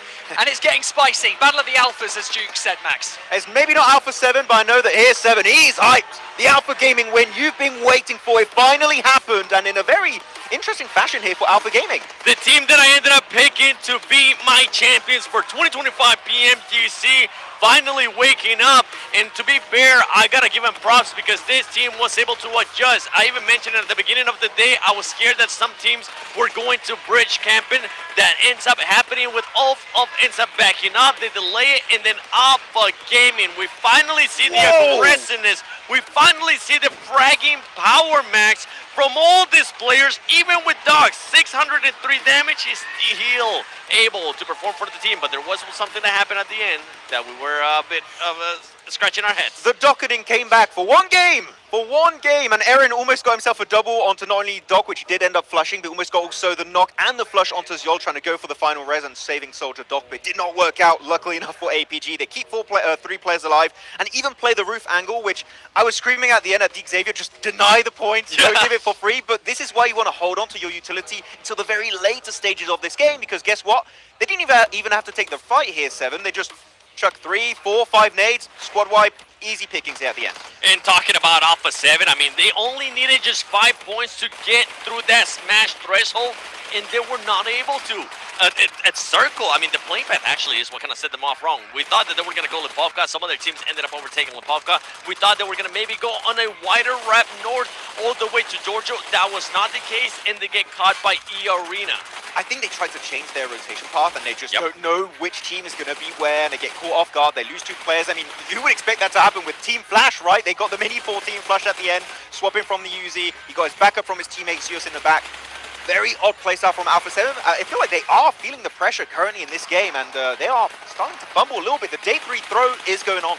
It seems to be that a lot of these teams that have high expectations are starting to kind of fumble, right? Alpha 7, Regnum Carrier Esports, another donut. Like, what is going on here, guys? Yeah, for Alpha 7, the big question mark, I was even mentioning it yesterday, this squad has gone into the final day of a Pmgc in the past, in the first place, and they end up choking. Right now, what we're starting to see is I feel like the pressure is starting to get to them. Even though I got a chance to talk to Rebel, even though I got a chance to talk to some of the players, and they were looking confident, they were sounding confident, now they're going to start thinking about it. And right there on your screen is going to be a perfect example of what I was talking about with Ulf, just holding off APG for a long time, just making sure you delay their rotation. Ultimately, though, APG gets placed by the circle and plays it out so well. And I want to give props to Deke Xavier. We've been so critical on Deke Xavier going into day 2 because they didn't have the circle going their way, and they just didn't do much with those decent situations. But here the circle keeps shifting away time and time again, and they keep leapfrogging it until they find that amazing dip on the beaches. And they zone teams away like Kara Esport, Thunder Talk, pushing them away onto the eastern side. This is the Deke Xavier we wanted to see going into day 2. We didn't quite have it, but you know what? They're still really well placed in the rankings. These type of games could be the launching point for Deke Xavier heading in this 3rd day. Yeah, I mean, we're starting to see signs of life from a lot of these teams that are further down the leaderboard. Obviously, Vampire with 2 back-to-back high elimination games. APG securing 25 points there, you can see on your screens. E-Arena not doing too badly. The battle of the ties right there. E-Arena versus Vampire Esports earlier on. Actually, E-Arena, I want to say I wanted Alpha 7 to do the rotation of E-Arena, going back to George Pole, entering onto the western side, going towards Quarry area, but no, again, they changed the rotation path. They get caught off guard, lose 2 players pretty much instantly. I think E-Arena, they made it so far, it could have been A7 in another universe. I mean, A7 right there with those 0 points. The pressure is definitely going to get even higher when we end up seeing this overall, because I want to know who has now pushed up what in that. I think it was an 18-point gap that they had to that 2nd place team. Yeah. That's pretty much going to be gone, Max. And the pressure is going to start getting to them. And I'm hoping that these players don't end up getting into their head, which has happened in the past for Alpha 7. Many times before. Many times before. If you're an Alpha 7 fan, you've been burnt in the past. Looking at the MVP of this game, it's going to be top. Are we surprised? Not really. This guy, he's looking for the Porsche Cayenne. He's going to try and secure it for himself. And the thing is, playing with a Mini 14, his damage is always insanely high, which with the MVP formula, damage is very important, and he's always going to be on top of these rankings. And for top, something that I do want to give him props in, he wasn't the first one to go revive Doc right away. In the past, we've seen that over and over again. This time, it was Joel. You could could see that Top was thinking about it. He's like, okay, do I want to jump this ledge? I'm glad he didn't. I'm glad he's like, okay, maybe it's time that I try to slow it down, send somebody else, and maybe position myself in a way that we can actually win this game. Possible good communication skills as well from Top. Watching over, but look at that. 120 for Alpha 7 and 117 for APG. We talk about teams that have that potential to climb that leaderboard super quickly. Those high point potential teams, and it's always going to be Alpha Gaming that comes out of your mouth first, right, Max? Exactly. It's so tight towards the top right now. First game, they dropped from 3rd position down to 5th, and now this game, they go from 5th position back up to 2nd place. It's all over the place right now, and now we have only 7, a 3-point difference. That lead you were talking about, it's gone. Alpha 7, you don't have a free start anymore. You don't have a free push into the smash zone. Right now, APG hot on their heels. You got any of those wipes to clean my glasses? Am I seeing that right? Only 3 points separating Alpha 7 and Alpha Gaming, and especially going now into more Erangel matches. Top, we saw it earlier, he was that match MVP popping off. Refus as well. Remember, Refus was crucial for this squad. Crucial for them to be able to have such a great performance to put him in contention. But now, going for the rest of the day, I do want to see APG being able to get placement points outside of just wins. If we take away their 2 wins that we saw earlier on the overall leaderboard, that squad on all the other matches that we have played have only gotten 7 points. That's just not going to be good enough. Well, didn't they already just get more placement points than the entirety of day 2? Exactly.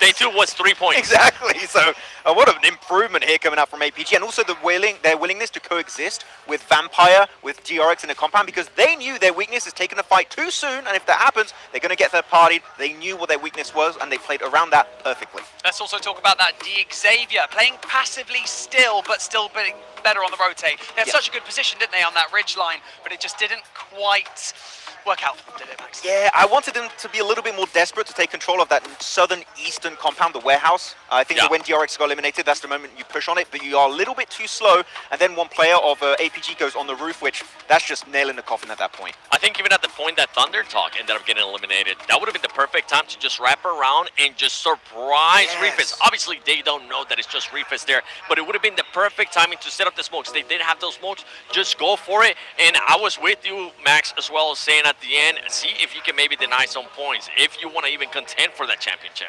We've also got Ulf sitting at 3rd place right now, only 4 points behind Alpha Gaming, and then another, so that's what, 6 points behind Alpha 7 as well. 3 teams that are on that potential to get past that 125-point mark. And for those of you at home who have been watching and listening in the last 2 minutes, 3 minutes, you're probably wondering, what is that voice that I'm hearing? My name's Barney Banks. I'm joined by Seven and Max on here at the desk. A little bit late, right? It was like you looked a bit different. Yeah, you're not, dude. Hold on a second. Went for a run and I came back. You know how it is. But yeah, Ulf, I think, the surprise team of the day so far. Really impressive. Obviously, they have had good day 1 and day 2, but right now, this is the time to make it happen, right? Yeah, exactly. I mean, the Kings of Rondo, we want to see what they can bring to the table going into a wrangle. They make it happen this time around with Aaron, like playing it slow in the wings with that slight little dirt pile on the northeastern edge of the circle, and that's the docketing that got completely punished by Aaron. If he got a double, I think we see a Xavier win, even maybe a DRX win at the end, and they got a little bit too willing to go for the res. But Aaron, never count this guy out. He's the rising star of Turkey. He's grown up here, Aaron, and he's been putting up really big numbers the entirety of this Pmgc season. Yeah, now I'm going to be a bit of a doubter here. I'm going to be a bit of a downer because for this squad yesterday, this is when they started slowing down. This is when they ended up with just awful performances, getting at 15 plays with 0 illims, 8 plays with 0 illims. Right now, you are contending to be the champion. You cannot allow yourself to just have that big of a slowdown. And for Alpha 7, we need to see some reaction out of you. We need to see you playing the way you were playing yesterday, and even when you weren't blessed by the circle, because we know that they can get the eliminations, we know that they can win fights, and hopefully they don't start doubting themselves too much in their heads. I don't know if you would agree or not, but looking at Ulf, right? Looking at how they improved during the entirety of the Gauntlet stage. Day 1, very passive. Day 2, trying to ramp things up a little bit more. Day 3, going complete aggro mode on all of these teams. I love their playstyle. And they've brought all of these teachings into the grand finals. If they end up winning this, I would say that's one of the biggest improvements in a Pmgc for a champion we've ever seen in PUBG Mobile Esports history. So Ulf could be trying to make that happen today. But again, as you said, they've been shaky in the past at this kind of stage. They can't afford to fumble now. I mean, just keep an eye on those top 5 teams. Who's going to be staying alive? I mean, in Circle 7 of the last match, we had 4 teams being alive, and those 4 teams, guess what? They were hunting down that first place. So in this one, who else are going to be targeting Alpha 7? Are we going to be maybe seeing more of that because they want to stop them from getting to that match point threshold? And you mentioned it earlier too, Barney, and I'm glad that you brought this up. Vampire Esports, they have been fragging out more. That team has absolutely nothing to lose, and I think it's because of something that you mentioned, Max. Yeah, the Sir Tanny pep talk in the hotel room. Like, guys, we kind of sucked. Let's initiate the comeback here. Vampire trying to get to the middle pack. They can make it happen, maybe, on this Erangel match. It's those teams that are showing that signs of life that are dangerous for the teams that are sitting at the top of the table. Vampire Esports, they could spoil it for some of the teams that are sitting right at the top. Alpha 7 really need to watch out because they are the demons on Erangel. But speaking of Erangel, it's time for our second one of the day. Over to Jukes and Blank. There we go. Second match of the day. We're going back to Erangel. Second Erangel match of the day. That's a big one right there. And will it be a big one for Alpha 7? Will they finally wake up and get those 5 points, Blake? I mean, I've been asking it every game. Come on! They've been like a bad supermarket because it's never in stock so far. And hey, it's not a lot of elims need to get. Not a lot of points need to get. This But, is the same playing path that we saw. Yeah, it's pretty rough. It's pretty rough for quite a few other scores. Vampire being starting Primos once again, and I think the Vampire really is kind of like the Grim Reaper of the lobby at the moment. Yes. They are just wandering around knocking on teams' doors, which is not fun. For APG though, their holdout over towards Very Pier, those teams kind of left a little bit earlier than expected.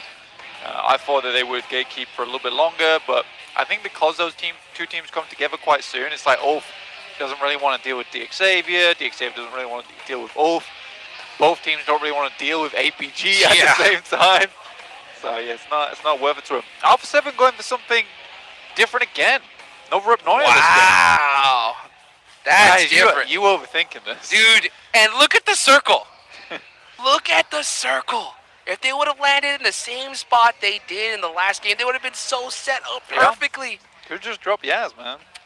Man, this is going to be a big challenge for Alpha 7. You know, the good thing that they have for them is that, you know, for the longest time, they have been an edge-style team. Yeah. And they thrive on the edge, right? Being able to get those eliminations. So Great this rotates in the end game, yeah, 100%. it's playing into their strengths here a little bit. At the same time, though, center zone would have been nice. It would have been nice. It's tough getting across that bridge versus Kara and Thunder Talk. Oh, Wow. damn. And wild, too, nonetheless. Guys really are GG no read. I don't want to talk about you anymore. This is tough. That is tough. For Alpha 7, yeah, they don't need to be doing all that. Yeah. You don't need to be doing all that. That's the best way to put it at this point. Like, just, honestly, I'd be so much happier just to see them play their old game.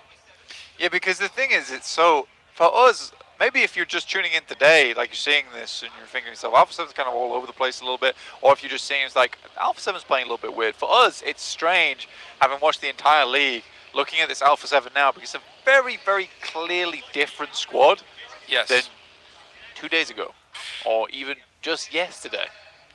24 hours. You know, they had a conversation with each other and decided to make those adaptations, and it's just hasn't been working. Yeah.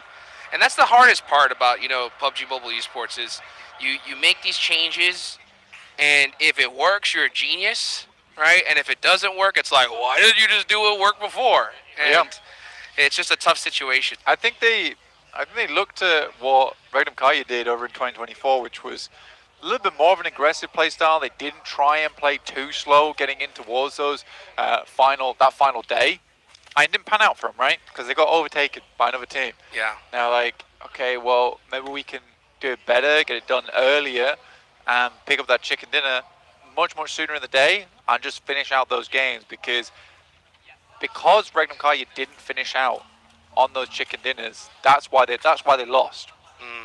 But I think that Regnum Kaya played that day fine. Yeah. I think Regnum Kaya, in all honesty, deserved to be the 2024 champions. But I think that they got pipped to the post right at the end by a circle that was unpredictable. It was actually unpredictable. Yep. And it is against a team that is literally the last game of the day record holders, like the best team ever when it comes to the last Miramar of the day of a tournament, because D+ just don't lose for the most part when it comes to that. So it's just it's so tough. It's so tough to lose Some kind such of weird a tradition. Yeah, a big, such a huge title in that fashion. And we'll see how Alpha 7 does make it happen here. What do you think about this? I'm starting to think after that Rondo match, because we're talking about like adaptation and like getting in your own head. Yeah. I think with the whole lobby focusing on Rebel at the end, I think that got in their head even more. They're like, everyone's out to get us. Like right literally. now. Yeah. Like Stark, no way they don't shoot at each other right now. Yeah, but that's just the way you have to play the game. You do paint a big target on your back. You have to realize that. But at the same time, just because you've got a big target on your back doesn't mean you're no less of a team. True. Because there has been multiple times where teams have tried to hunt them down, try to take them out, but they have turned the tides on that so easily. So I think for Alpha 7, whatever talks they had last night, I think they were the wrong ones, personally. Yeah, it's a tough one. It's a tough one to break. Now they're going to be getting gate kept by Kara, of all teams, on that bridge. I think once they pass 125, though, we're back in regular viewing. Yeah. For Alpha 7. That's for sure. But the thing is, are they going to cross 125? I mean, they're already taking damage. Crio's down.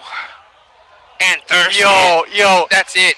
This is the worst thing. I mean, 7 yesterday was like, stop smiling. Stop smiling. Rebel, though, gets a knock in return. That could be that 1 point there. They do have the hovercraft. Are they getting gate? Oh, they got one. Okay. That's 1 point. 4 more left to go. Carrillo is gone.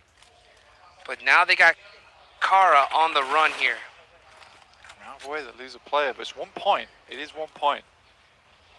But that's it. Again, if they're not able to get much further than this, that's a whole nother game, and we don't finish till match 5 again. We're going to Miramar. I'm not saying yesterday, they're pretty sure we're going to match 6. Yeah, I mean, that's definitely looks like what it's going to be here. The big thing, though, here as well is, I mean, now you got Alpha Gaming, you got Ulf that are right there, too. They can easily hit that smash rule in this game as well. I think Ulf's slightly more difficult to make happen. It's what, 12 points that they need? Go take a win. Or even a high elimination. It'll be a high elimination game. Yeah. I mean, for APG, they just kind of have to sneeze when they get across the line. I think they do, to be honest. I think with how they've been playing so far today, because they're playing their game true to form. And then with that last match, the momentum. They even all just commit Sudoku over towards Doc, right? Yeah. They were like, hey. Yeah. If they didn't do that, they'd probably be here now. Yeah, exactly. They would have even done. But they're like, hey, we're in our final games. We could get into it. We're still going to send it over towards Doc. We're still going to make that same mistake. Obviously, I don't like that. I don't enjoy that. But I respect that nothing can change how they play. That's Even right. the final day of the biggest final of the year. Hey, you know what? Sometimes it's a war of attrition. You know what I'm saying? Yeah. And you got to stick to your guns. And that's what they do. And it works, obviously, right? They're in second place right now. They're looking really solid. I am looking here at this zone. We got that mansion circle at play. Tons of teams are already centered on up. Alpha 7 do finally make it past that bridge. They do lose a player. They do get that 1 point. Does look like they're starting to head towards Milta Power, though. Alpha 7 definitely, again, just playing a completely different day here today on the final day. Looking over now. We're going to see where this next circle goes. As far as squads that are be pushing in a little bit later into the zone, we got Vampire. You can see them all the way there. Still trying to catch up to Pachinki. The zone goes on over to Lipovka. So that's going to make things super interesting. You got Ulf dead center in this one. DRX are right there as well. This could be a huge game from these top squads. Yeah, I think for Alter Ego, this is where I really want to see them start to pop off a little bit. They start towards Lipovka. They have a lot of control towards Lipovka. This is where I want the games start getting a little bit better for these guys. 83 points, it's not that far off. One good game, you're up into the hundreds. D Plus find a little bit of damage for themselves. They've jumped up to 10th now after being in 16th yesterday, and can go much further, honestly. Might even pass R8 eventually. Lamborghini goes down to Kraken. That's from Goat. And now Paragen getting knocked as well. Mad Bulls are right here too. So D Xavier not looking too hot in this one. They're in 5th place, 93 points. They're definitely in contention, but with this start, it's not looking too hot. Mad Bulls. Mad Bulls, I think of are one of those like sleeper squads for me. They're one of those teams that not a lot of people, I think, were like really focusing on coming into the last day, but I think they're an absolute threat. They're down a player, but they're playing it very aggressive here. I think the problem has always been with Central Asian teams is that they're so inconsistent. Like Flip and Lemon can be some of the best players on one day and then be some of the worst on the next. And I think that's the difficulty with those teams. I think Mad Bulls have really tried to prove everyone wrong here at Pmgc, and I think that they've made a great bid for the top. I don't see them getting further than like a 3rd place though. That's still a phenomenal result for the Mad Bulls. But yeah, I would agree. I think a lot of people underestimated this team coming into it. Thought they would be bowing out way earlier in the tournament overall in the league stage. So I still think it's a great result being here at the actual grand finals in Bangkok. Zol goes down to tops though. Uh-oh. That's a bit rough. That is a bit rough. Is he far ahead? He's way far ahead than anyone else. So at least they have the backstab, but look at that. He's bleeding out so fast here. I think APG likely to go down to 3. Let's see what yeah, Zol completely out of this one.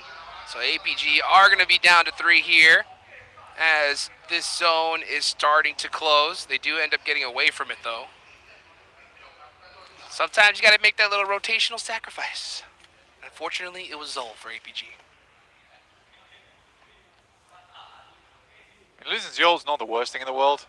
I think they can play on a 3 at least from this stage of the game. It's going to get pretty hectic anyway. Alter Ego's compound is nutty. A really good spot. If they get a Northern shift on this, I think that Alter Ego can play a massively strong game off the back of it, but it does move down towards Prison.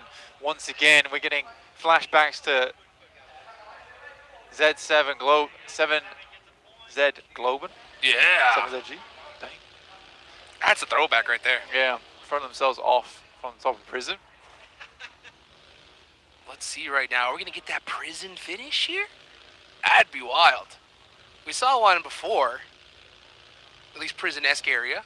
Prison-esque. Yeah, Prison-esque. Yeah, Prison-esque. Yeah. We saw some jump downs. That was pretty wild. Let's take a look, though, here at R8. 80 points on the board.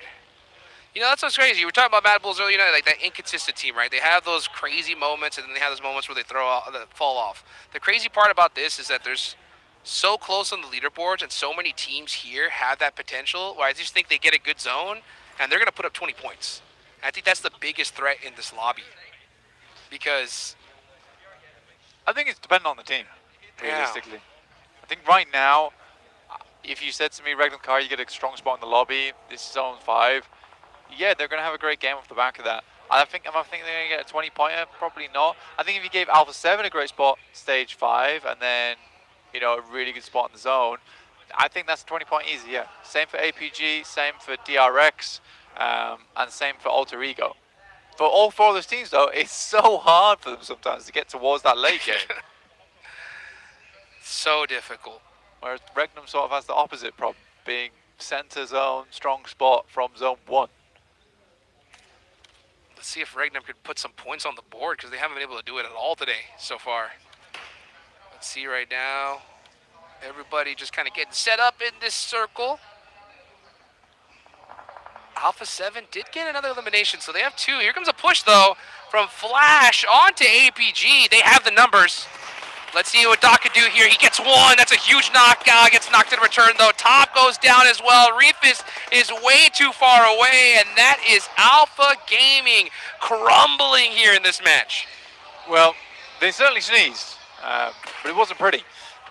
So they'll go down to 117 points here with just 1 player remaining. Win is trying to keep himself up. Reefus will find Bose now, looking to make this the 1v3 now versus Flash. Heads on in, spraying through the smoke. Cannot find it though. And that's APG down to the rookie squad of the year in Flash. And Alpha 7, they find themselves another point, inching themselves closer and closer to match point. I do like that push though for Reefus. I think that was the right. sick. I think that was the right play. I mean, he had a couple down. You just had to win that fight. He would have gotten some sick eliminations for his team. Because trying to survive and get placement points here, that's one of the most frustrating things for me. You see a player like, oh, down to one, let's just go and try to figure out something. Nah, make that push. Try to make it happen. Unfortunately, it just didn't. And a pretty tough time too, because they had 117 points. They could have broken into that smash zone in this game, but just weren't able to do it. Yeah, sorry, I punched my mic. I Oh, punched my mic. That was the noise. Probably heard that at home. Sorry about that. Oh, that's all good sometimes. Yeah. I mean, it's It wasn't out of frustrating. anger. No, it wasn't out of anger. It was out. Whoa! Okay, well, I punched my mic. Jukes fell off the stage. We're having a real day today. Well, we're out here. He's still got the headset on though, which is impressive, even though he's in the crowd right now. It's sick. Dude, the crowd supporting my weight Yeah. here. He's like a fallen angel, and they pushed him back up. Victory. Feeling great right now. What a day. What a day, indeed. John's gone. So is the chair. Oh, boy. So is APG. It's all. Yeah, it's not roses and daisies. Yeah. Let's put it that way. Let's take a look at this, though. A car 98 from Silas. That makes me happy, but unfortunately, we're not going to be able to see him use it as he is getting shredded by R8. Damn, Silas looking more shredded than that chair, man.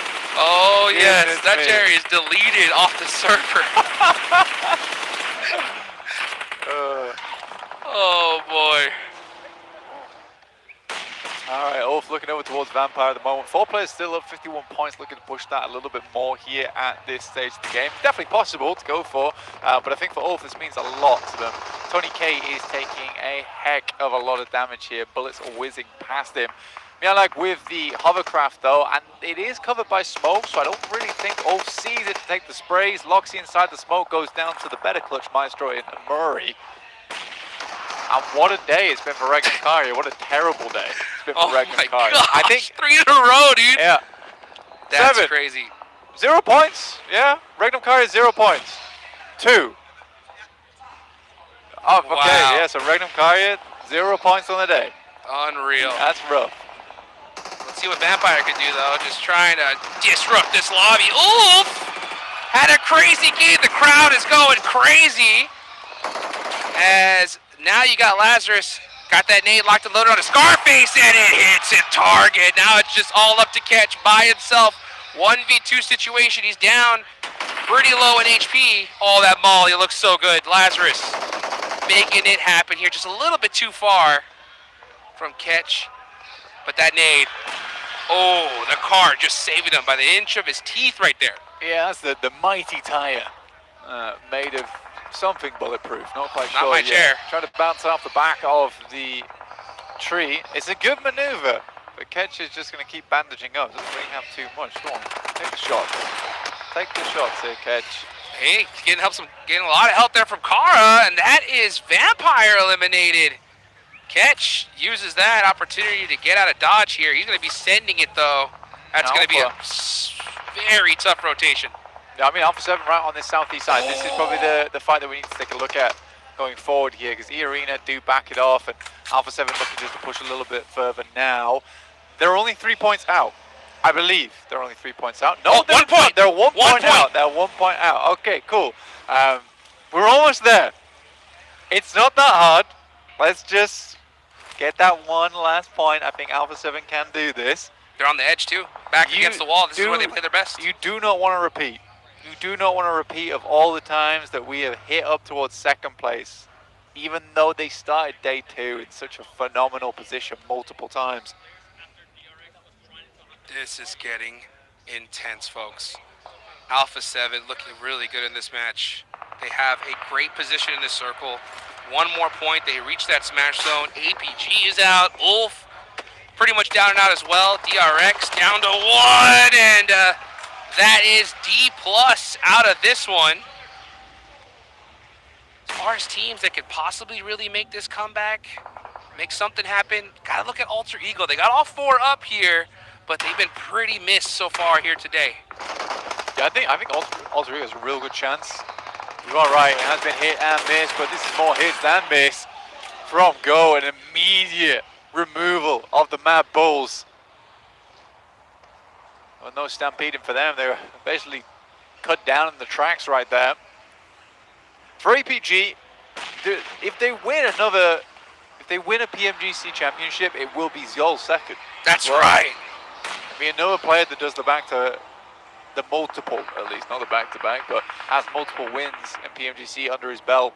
One of the few other players, in fact, that's able right, to do it. Because Regnum Kaya with Silas wasn't quite able to get it done last year. And then right here towards the end, man, first 3 games, 0 points for Regnum Karya. I know he's got to be super frustrated. Let's take a look, though, here. Alpha 7, they do have a hovercraft here towards the end. That could pay dividends. Obscure with a big off angle right now, just trying to cover his squad. Let's see Arena driving on up, getting mighty close. And they are having that hovercraft to just get some more information, kind of bully squads away from them. Because, yeah, Alpha 7, they don't want to give engagement right now. They kind of want to just wait it out, see where this next circle goes. But if they have the opportunity to outnumber players, I think they take the fight. With 3 players, it is hard to find someone that outnumber at the moment, other than towards the center of the lobby, where a lot of those solos have Sen. For Alpha 7, it's basically just a case of trying to make sure you keep tabs on E Arena. Nade's going downwind, over towards Paragin. The Xavier, Vic up and alive, but Killer Joe did go down for Goat. So they are limited players now. Yeah, you can see Goat there. 79 points on the board, 5 eliminations. Getting a little active here towards the end. Yeah, man, like the problem I found with match point, it makes the game so slow. Yeah. It sure does, and this zone is brutal. Oh my gosh, pretty open range here. Smash? Let's see what happens is... Smash. Smash. Smash? Smash by placement smash. Oh, that's right. Yeah, Alpha 7. Yeah, that's 8th place team.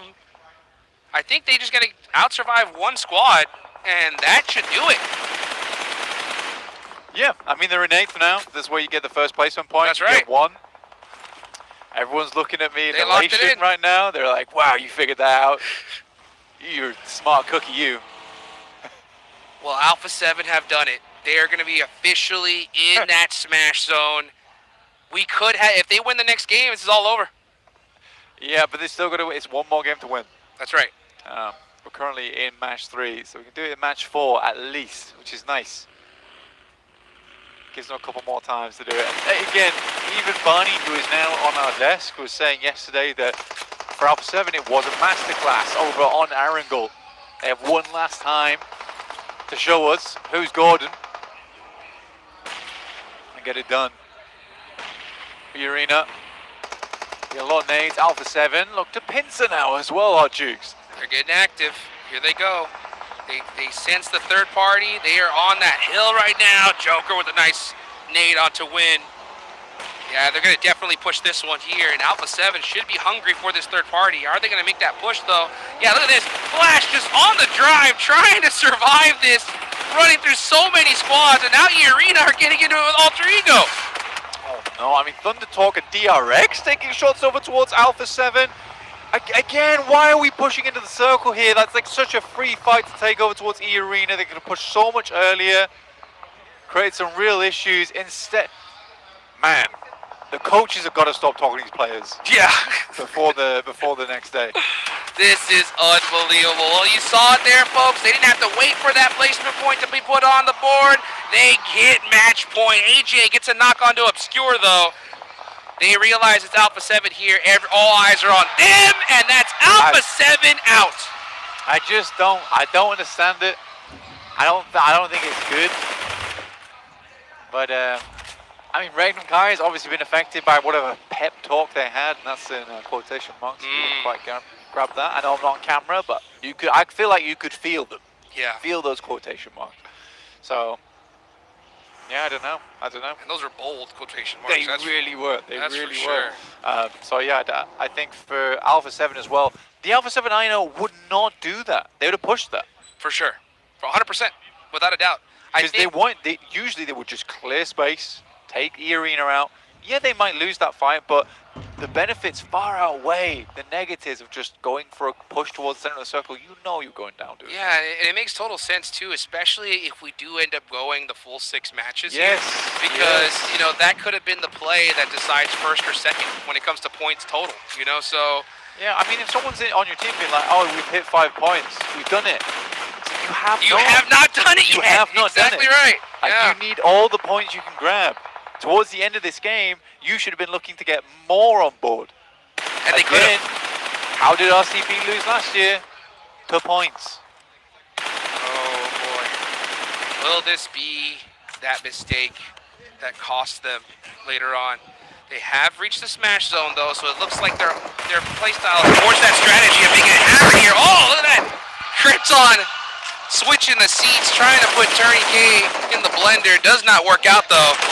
And now he's gonna go ahead and get these flushes. E-Arena puts some more points on the board. Nice shot though from Goat with the third party. A lot of teams looking to make a big jump here. Look at the point difference from 6 all the way down to 13th. It's so close. Very, very close. D Plus actually was able to jump up to 8th after this game with 5 elims they're able to find. Goes looking for some more shots here, but it will be Snape to find that one. You know, I would have preferred that Krypton, instead of jumping in and out of the vehicle, just shot the guy. It looked cool. It was ineffective. Snape's down as well there. It's taken out. A slight substitution going on there then for Alter Ego, with Snake being in. So I'm curious to see who exactly they did switch out on that team. Let's see what Xavier's gonna do though. Super quiet. They don't get circle here. Zone, hard chips off them. They're gonna be wrapping on that north side, possibly looking to catch a third party on the Goat. They do got an angle here. Here they go, out the vehicle. They do catch this player. Now Xavier finally starting to get in the mix of things. And they do need to. They're only on 2 points this game, but they can get up towards 100. The Xavier, Vietnam looking to get something done, but equally it's E-Arena. And the crowd is definitely loving this. Thai team looking to put a chicken dinner under the belt for PUBG Mobile here at the Grand Finals in Thailand. Crowd is making some noise. They are excited. They sense one of the local squads about to get a chicken dinner here. Joker throwing over those meds on a tourniquet. So let's make it happen for the hometown team. It's going to be a difficult one, though. You got Thunder Talk full squad up right now, rocking a little 3-1 split. Xavier been pretty quiet, now starting to get some eliminations. But E-Arena do have the high ground here, Blake. And the circle cuts down towards that south side, so it is between a few teams here. For Thunder Talk, I mean, personally, if we were a week ago, I'd probably say that this team would win this as the foreman. Oh! And I probably would be right. But it's hard to predict this team. They've had such a horrible grand finals. It really has not felt like the same team. But 8 elims here. It's a good game so far. Good game indeed. They had 80, well, now they're up to 82 points. That's a big jump for them. They need this chicken dinner here. They really, really do.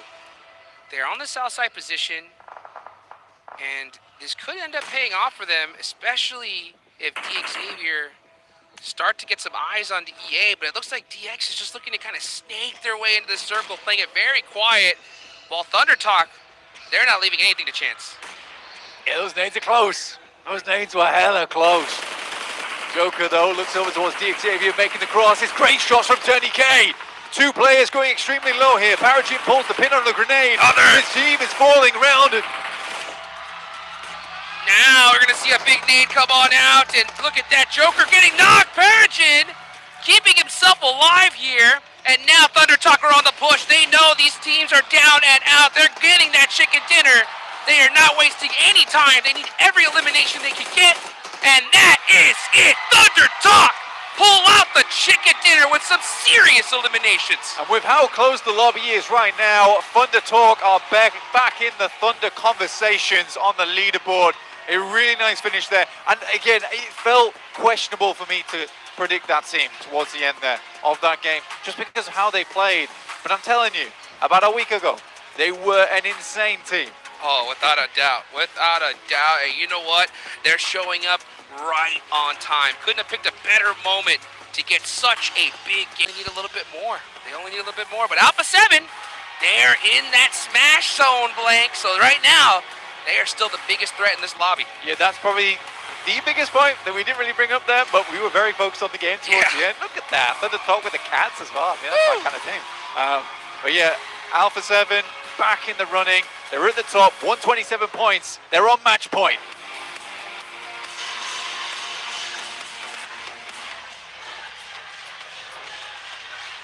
Ladies and gentlemen, we have officially entered the Smash Zone. Oh my goodness, Alpha 7 finally managing to get over that threshold.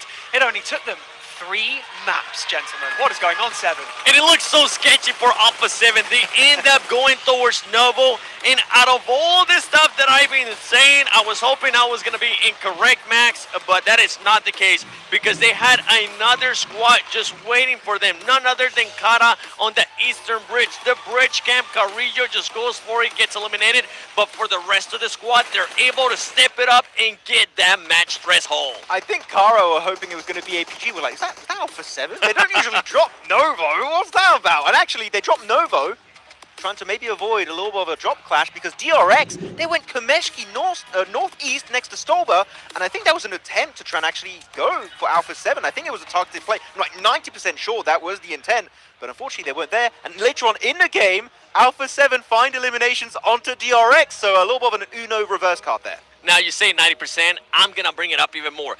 99.9% because there's no reason for DRX to go all the way to Kameshki with that 2-2 split. There's just no reasoning for that.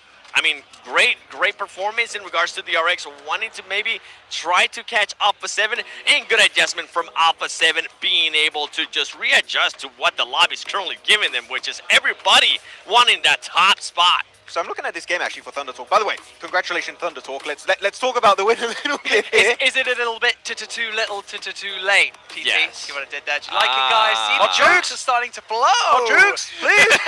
Save us. But actually, before this game, right, they were in 12th position.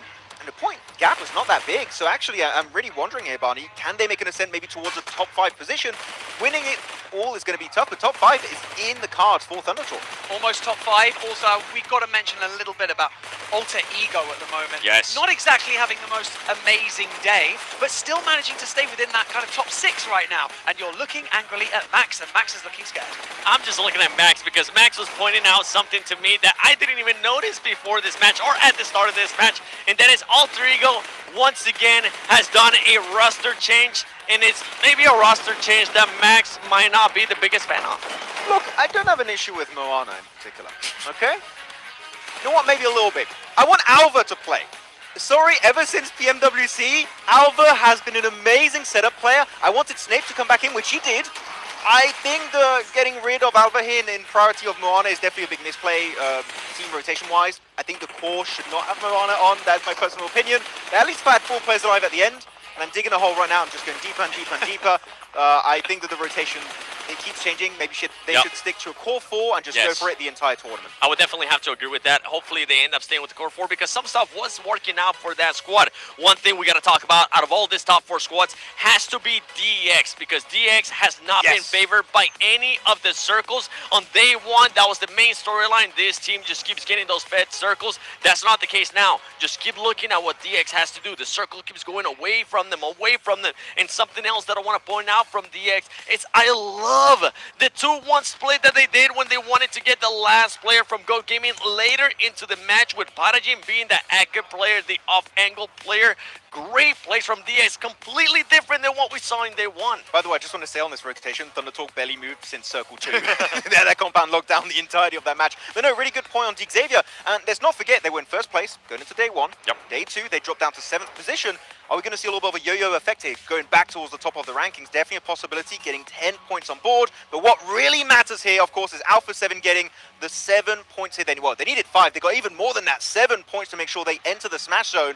But now, we talked about it a little bit earlier, they're going to have to maybe change their playstyle. Alpha 7, everyone's going to be looking at you to make sure you don't end the tournament early. Keeping it on brand there with the points. Very much so. I think that a lot of people, Yes. if you need to be reminded as well, of course, about the Smash rule, you have to get into the Smash Zone before you can then secure the Smash win in that next map. So it's looking a bit spicy for a lot of these teams that, like you said earlier, Seven, the teams that don't have anything to lose, like TT Gaming, like E-Arena as well. They're just absolutely smashing out these games, climbing the leaderboard really quickly, and essentially they're not looking to, they're of course wanting to win the tournament, but it's probably not looking likely. However, they're climbing the leaderboard thick and fast. Yeah, it's a bit of a reverse leaderboard in regards to some of these squads. They are starting to perform well. Thunder Talk, congratulations on that win.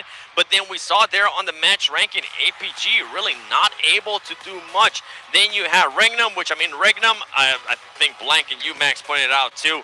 They have gotten a total of 0 points today. This is not the Regnum that we were expected to see, but now we go here to the overall ranking.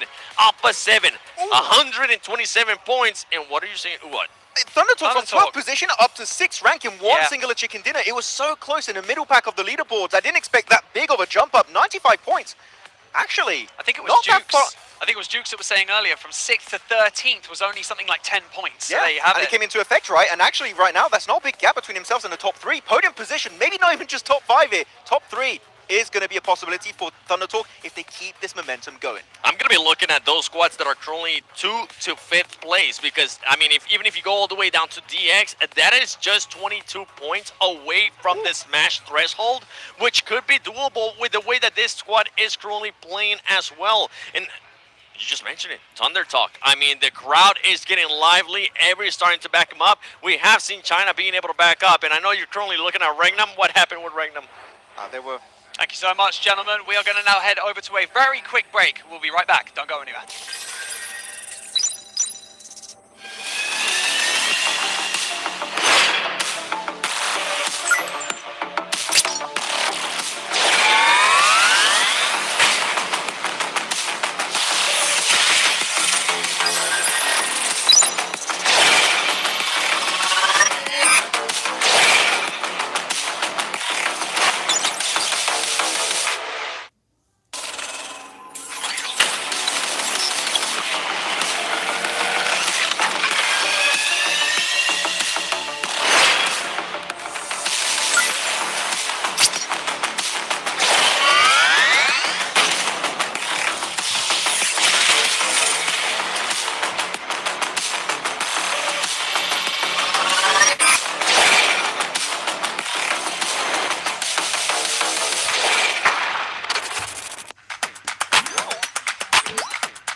shatters the silence in the morning. Call your name, I see the doubt. We're falling too fast without a warning. But if you stay, you'll battle by my side. You'll never ever win the day. No matter what they say, this mission ain't broken. Don't take what is spoken. Our path ahead is still unknown. This battle ain't over. Let's walk through the fire. Wash out our fear. Fight to the end.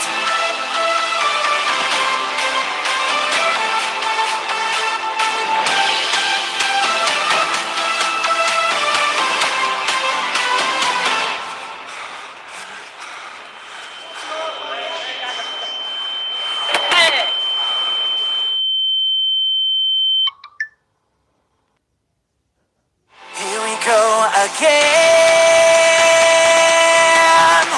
The scars are still fresh, but we will overcome the pain. The lights will never fade. This mission ain't broken. Don't take what is spoken. Our path ahead is still unknown. This battle ain't over. Let's walk through the fire. Wash out our fear, fight to the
Welcome back to the Pmgc 2025. It's day 3, and if you're only just joining us, we are halfway through our final day. And of course, only one team right now has crossed the Smash Zone threshold, and that is Alpha 7, who are not having the greatest day, are they, Max? Really, let's be honest. I mean, they're in the Smash Room, right? Looking at Alpha 7. Yeah, but I'm with you. Yeah, They're- it's not a good It day. could be much better. No, you know what? It's not good. It's enough, right? So far. It's enough. It's enough to get in the Smash Zone, but now we need a win.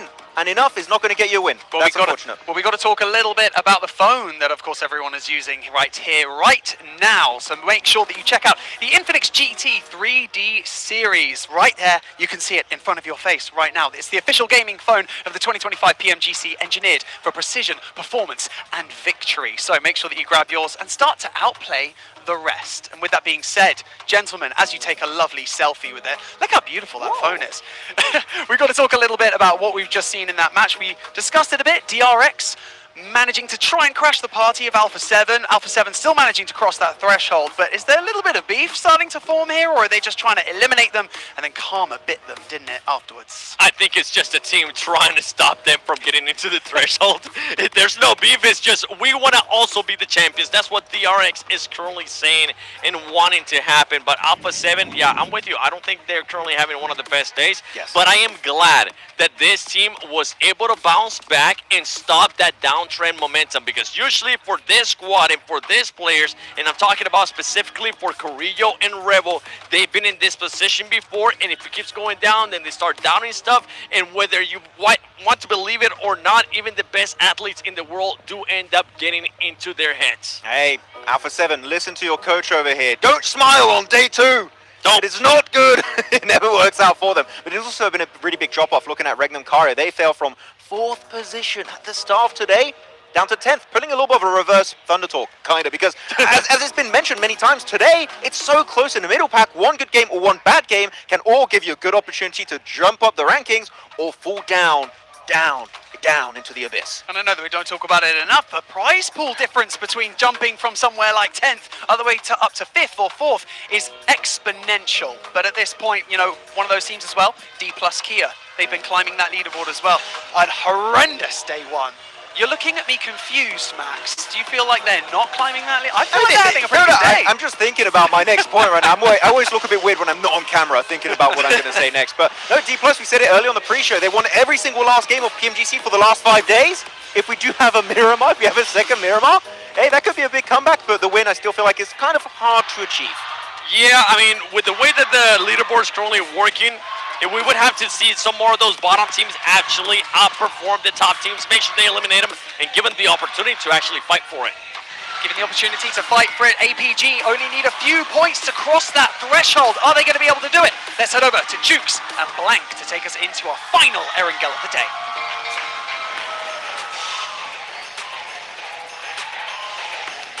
Last day, last Erangel. Yes, last Erangel of the PUBG Mobile Global Championship Grand Finals. Alpha 7 in the Smash Zone. If they win this game, it is all over, folks. And it's a very big possibility. From yesterday, they had some insane games over on Erangel. It was lovely to see. He's the most assists, and lo and behold, it is top from APG, which makes sense because he has been assisting the team a lot more than just in the Elians category. He's been keeping this team locked and loaded, ready to go towards that late game. Even on that previous Erangel where we saw him take down Eren, where it could have gone tremendously badly.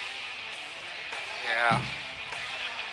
Badly indeed. And one thing that's crazy though here is this playing path is going in the exact opposite direction of what we've seen so far in Erangel. So we're definitely getting a mix-up in this one.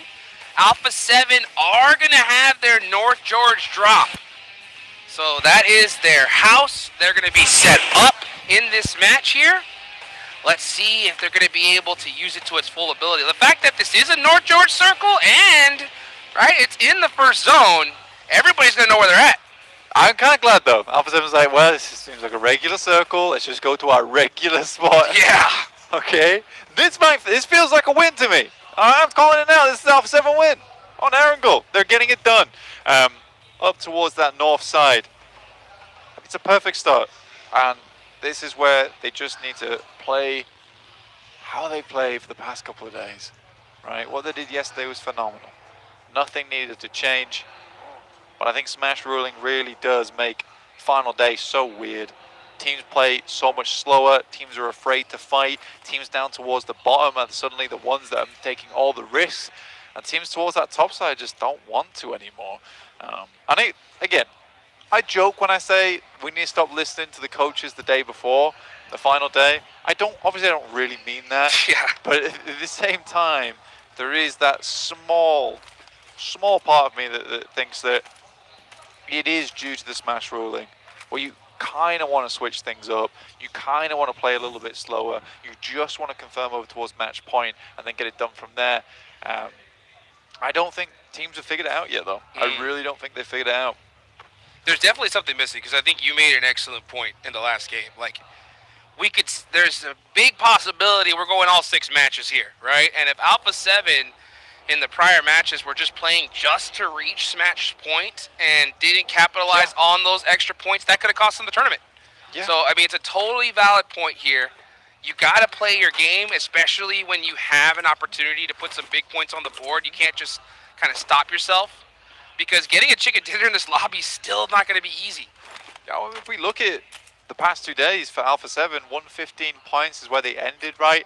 We're looking roughly around about 57 points a day. Today, over 3 matches, they've put up 12. Like, there's obviously something very wrong here. Big drop-off. There's a big drop-off. So, yeah. Again, I just don't want to see them lose now due to points because I think it will be those first 3 games where they'd almost lost themselves in the PUBG Mobile source. Weren't able to get it done. You have a split over towards that north side, currently with Carrillo, just south of Zaki. Dude, that song's getting spicy. I'll tell you that right now. Because looking at these, this is another X factor here, right? Just looking at the leaderboards, it is so close. It's ridiculous. You got 13th place R8 with 83, right? For some reason, tail elimination, you know, chicken dinner, they're in 5th place. So everybody, almost the whole entire lobby at this point, are hunting down that big game. So if they are all playing towards that goal, how much does that disrupt this entire lobby? I think it does big time. Massively. And teams are going to be searching for them, which is why they're not playing towards their usual drop spots, and you sort of understand that because they don't want to make it obvious of where they are. I think you're overestimating it, though. I do think you're overestimating teams' wants and capabilities of finding you and hunting you down the early game. The amount of times that we've asked the silly question, like, are you going to hunt down this team? Our team goes, yeah, absolutely. They never do. Never do. They never do. It's literally the most frustrating thing for me when it comes to this, is because why not? You know, you've worked your entire year to get here. Why not just put it all out on the field and make it happen? Grab your destiny instead of just kind of hoping fate decides it for you. Xavier gonna move to south of Gatka, looking for that central position. Xavier definitely been erring on the side of fate. They want that circle to come to them nice and early. They have 103 points so far. Not in a terrible position, but they're going to have to work for it. I mean, honestly, I think that the team that plays their game aggressive is going to be the team that win this tournament. And honestly, with what I've seen so far today, that's Alpha Gaming. You know, I think out of all the squads I've really seen at the top, Alpha Gaming seemed to be that team that just sort of like fearless. Like, we're going to push no matter what the situation is. Sometimes it didn't pay off, you know what I'm saying? But, but they did it. They'll lose. All flaws, they'll lose or they'll win, all flaws included, and I'm okay with that. I think it's nice to have such personality on a team. I think for Mongolian fans all around the world, they'd be super pleased to see APG as the winners there, because although IHC was a great win for them, that was just in the early days of elims becoming more and more important for those squads. And I think a lot of teams were kind of caught off guard. Still a fantastic win there, but to do it on a main stage now, playing alongside everyone else and still bettering them, yeah, I think that would be a really big deal for Mongolia. We'll see how APG does here. DRX waiting in the wings as well. I think you mentioned this earlier, Jukes. Are going to get those points on board, 105. But I do think Thunder Talk at 95 is probably the most surprising to me at the moment. That's scary for the lobby, honestly, because Thunder Talk, they're literally one of those teams, right? That they'll put up nothing or they'll pull up a whole lot of something. That's for sure. And that is not a team you really want. If I'm talking about for the rest of the lobby, you don't want to see them start getting hot here towards the end. Yeah, they're accelerating as well, man. Yeah. They're accelerating. And I think that is one of the bigger issues, that because they are accelerating, you start to get a little bit scared at the top, because we're putting up like 5-7 points a game, whereas Thunder Talk is just looking to chunk away at the leaderboard. And it's a tough circle from them. I mean, they're one of the few teams actually still on the outside right now. You can see them here, sighting here with the hovercraft. Moving over on that western side. They're cutting in over towards the yellows on the coast. You can see Team Flash, the new kids on the block here. 14th place, 71 points. Definitely not something to shake your head at for a first ever Pmgc performance. They could definitely jump up the leaderboards, get some extra cash themselves. But hey, look at this APG, taking some shots, say, hey, get away from us. Definitely not scared to take a fight, this team. Yeah, I love the way they break wide as well. Ooh, western side circle. We got a lot of war in this bad boy. Alpha 7 would want to get a move on. They are over towards the southwest side of Everest. You can make a quick move here, but you're passing through R8. Seems like Regnum Kaya as well. Well, Regnum Kaya isn't really to be feared anymore. Dropped down to 10th. Crazy drop. What a drop. Team Flash trying to catch some EA players on rotation here. as everybody is on the move to this circle. Team Flash being one of the furthest squads, and also Thunder Talk. Thunder Talk are going to be really late on the zone. There's Zed Wolf, though. Oh my god, a point. A point, baby! Regnum Kaya, they're back! Ish? No. But for Zed Wolf, damn. First point of the day. Feels good. Uh-oh. But I think, Uh-oh. for how long? Hey, look at that rotation. This is a real send from Regnum Kai. I mean, a lot of teams are stopping off early, getting over towards the motels. But, yeah, Regnum Kai wants to stay on that highway. Uh-oh, Rebel getting knocked and thirsted by Vampire. That's Guizao down as well. And just like that, Alpha 7 down to 2 players. It looks like we got another match in the books here, Blank. I was trying to do reverse psychology on the start of the game. Didn't work, did it? It Really? did not. Yeah. I think for Alpha 7, to be honest with you, at this point, over this many years, I'd be pretty upset, honestly. But I don't think it's a case of, oh, haha, you know, always second place now. This is becoming an issue. It is. Where there is definitely something going on previously to that last day where the nerves take control, right? The voices start speaking in the back of their heads. You're going to nip that in the bud soon. The second guessing, more prevalent than ever. Alter Ego, though, pulling out those shotguns. Oh, EA, Turny King gets the double. They didn't even see where he was. Instant thirst from E-Arena. Now, let's see if Turny King can get another one. He's got the pump shotgun, switching to that FPP. Rosemary trying to catch him with a nade, not going to be able to do so. He's walking towards it. That was the most uncooked nade I have ever seen. It's raw! Raw! Shots from Flash, it tops at a distance. Tony K turns on them with the fear and the fire. We'll take them down. Yeah, look at Team Flash getting active. I like to see this. I mean, you got 72 points. You want to make some money, you're going to need some eliminations. So if you can catch a third party, go for it. The zone's deadlocked here onto this position as well. Actually, this is a little bit on the northern side, what we're seeing. So if Team Flash want to get these eliminations, they got to clear this lobby like instantly. They got to start making this push. It's like a vampire win. There's a vampire time right now. It's a nice spot from DRX as well. Oh! My days! Mormon getting the double nade there. That's 4 points for E-Arena. And now, well, Team Flash pushed. You got to start making this move. Flash move in. We're going to be star stunners over towards EA inside the building. Tony K popping a pin of his own. Nate goes far. Off in foul. Tony K starts cooking the grenade twice here. He's kind of wondering about it. Tony K though.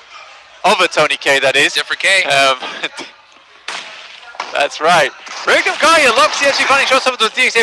There is a lot happening on the map right now. Yes, there is. Vampires though, it's a clean sweep over towards the map balls.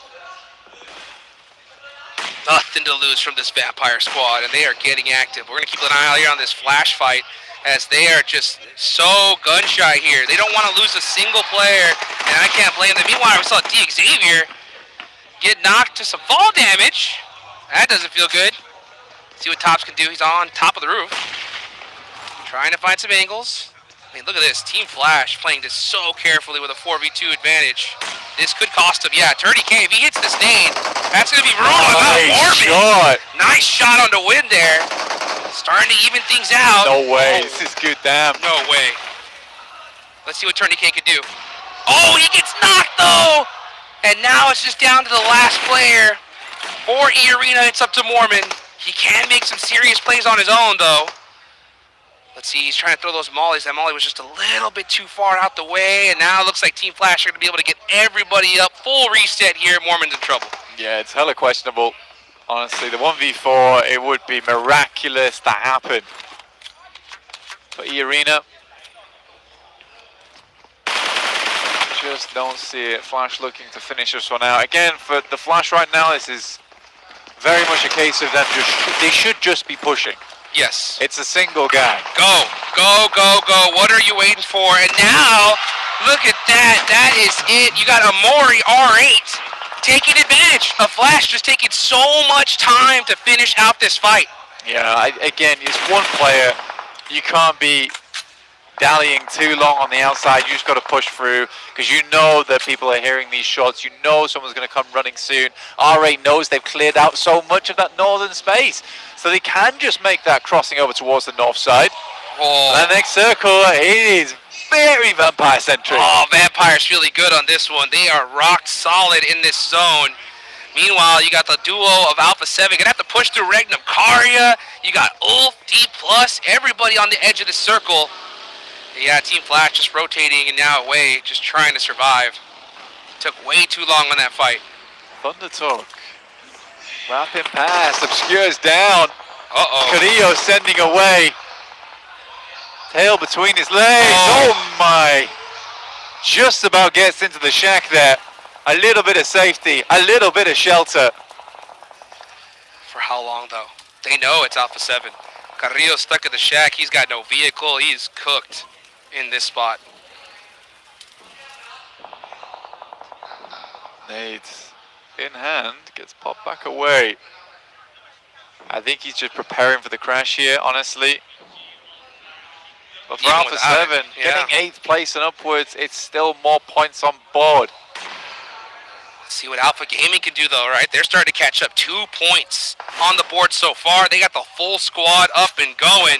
Could be Alpha Gaming's time to shine here and finally pass up Alpha 7 and take that first place position from them. But Thunder Talk as well, full squad.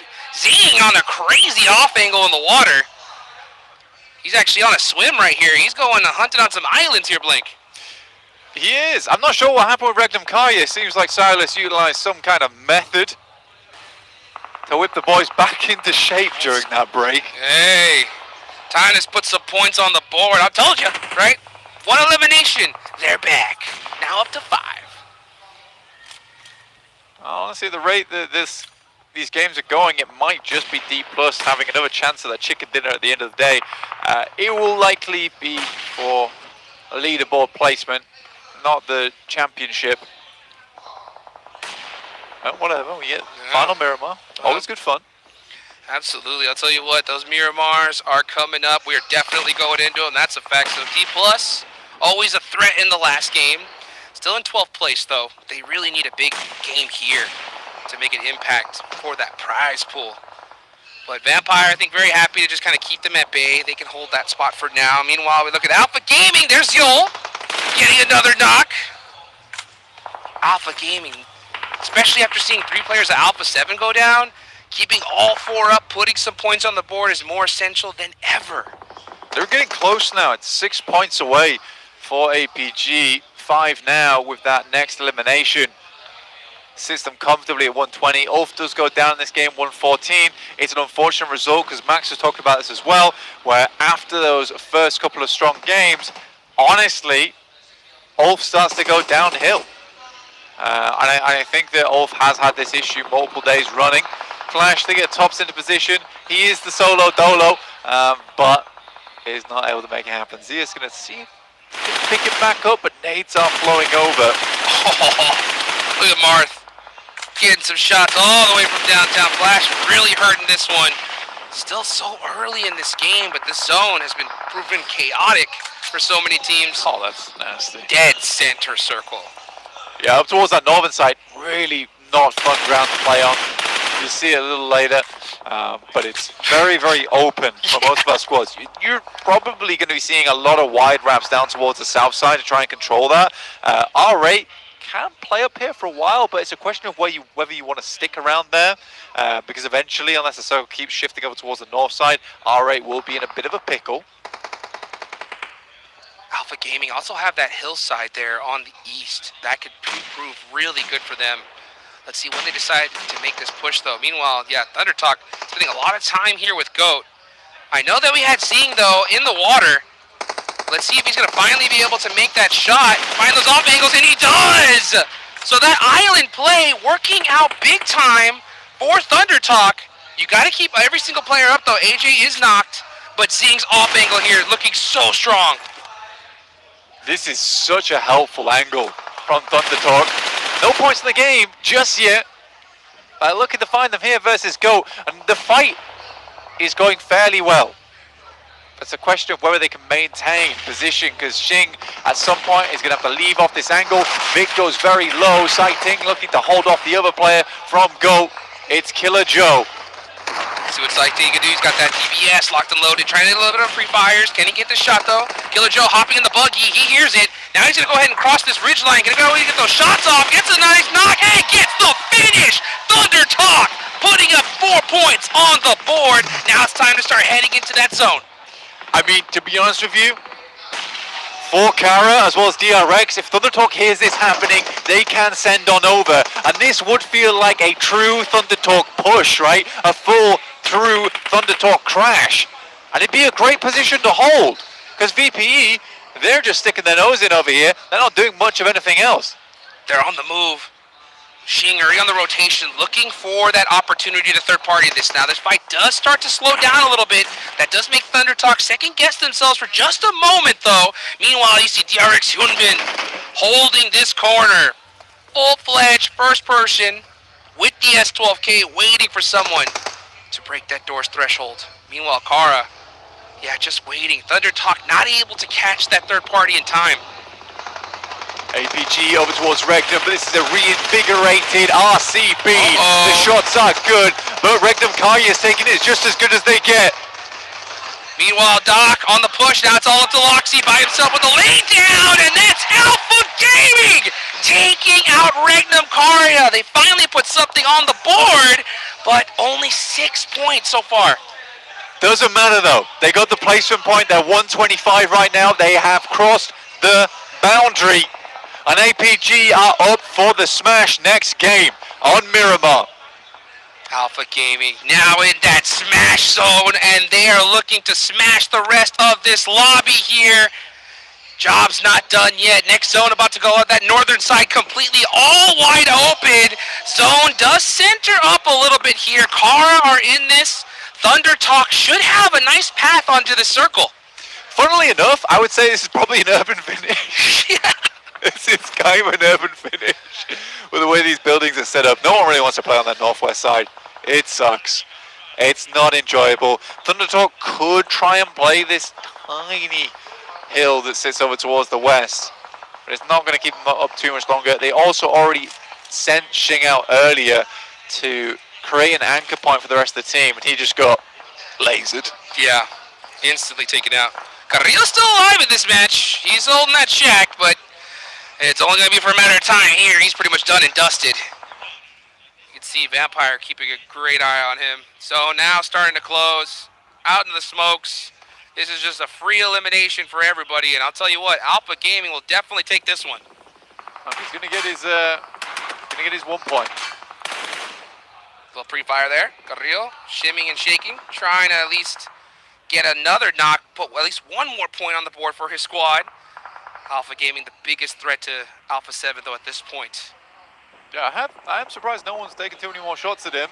Vampire though, they've been having a great game. 7 elims right now. They are holding it down. This team is not bad. They've had a great position circle for quite a while, but APG send in two now, trying to leapfrog D+'s position. They left the player behind as a backstop. Try and find some cheeky angles on the outside, but one player falling as they approach. Doesn't feel great.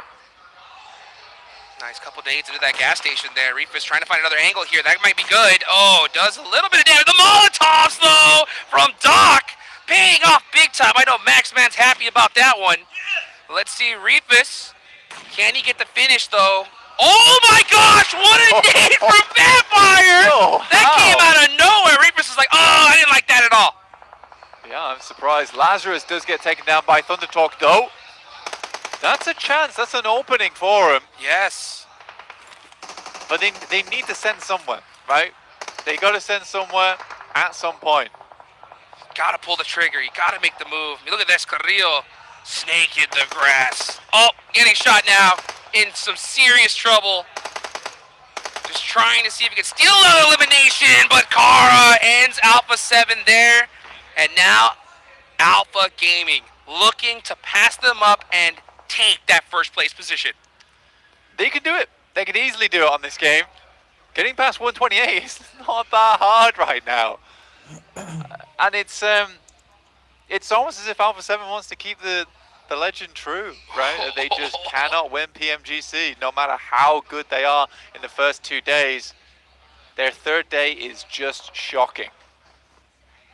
Alpha 7 trying to get that belt. If they win this one, they will have won almost every big major event, minus PMGO. But they gotta still get it done here, and Alpha Gaming are looking to take it away from them by playing their own game, right? Just playing aggressive, playing together as a squad, Hey. and making it happen here. Maybe Thunder Talk don't need to send anywhere. You also have the loot crate towards the center, which could create an operation zone for the team. You're carried down towards that south side, need to move up. They've got to get past DRX. Are we going to get a back-to-back Thunder Talk game here? That is insane. I mean, with that zone right there, it's looking pretty good. Because all these teams on the edge are going to have to fight each other at this point. You can just see Vampire holding it off in a full urban finish with so much open real estate. Meanwhile, Prestige trying to throw some nades in there. I think Thunder Talk are just going to be able to clear everybody out. I think the most scary thing for a lot of these squads, though, is the fact that we're getting a lot of teams close to the match point, which is 125, which isn't a huge ask for a lot of teams, right? Vampire, 9 elims, looking to hold out these final players. Uh-oh. R8 with the P90. Tony K making it happen there with that shotgun. The crowd's going wild. Hops out the window. Has the angles and gets the finish. That's 11 eliminations for Vampire. You might have had the P90, but Vampire is dishing out lefties and righties here at the Pmgc. Oh. Shots are going through. Fabian trying to find the player, but it's a nasty shot from up on high, and that forces Vampire even further up in eliminations. That keeps Alpha Gaming alive too. They were almost done and dusted there, but now Vampire on the push. Nice little return knocks from both parties there. Meanwhile, Vampire looking to get their chicken dinner here in their hometown, Bangkok, Thailand. Let's see what they can do here as Doc, all by his lonesome, gets shot there from Kara, and that's Alpha Gaming out. Yeah, you don't expect that angle. You absolutely do not expect that angle. Hyunbin waiting on the inside with a big stick of dynamite to throw at Marceau when he chooses to leave. Thunder Talk did lose one player on a knock, but that was res back up again. Next circle is going to be the big one, right? Dude, Thunder Talk, look at their position here. It's so good. I think that the really big thing from right now is there's a lot of angles looking their way. And a lot of angles that don't really see each other on that side of the map. So I think for Thunder Talk, as much as they want to get more points out of this game, they got to be a little bit patient here. I agree.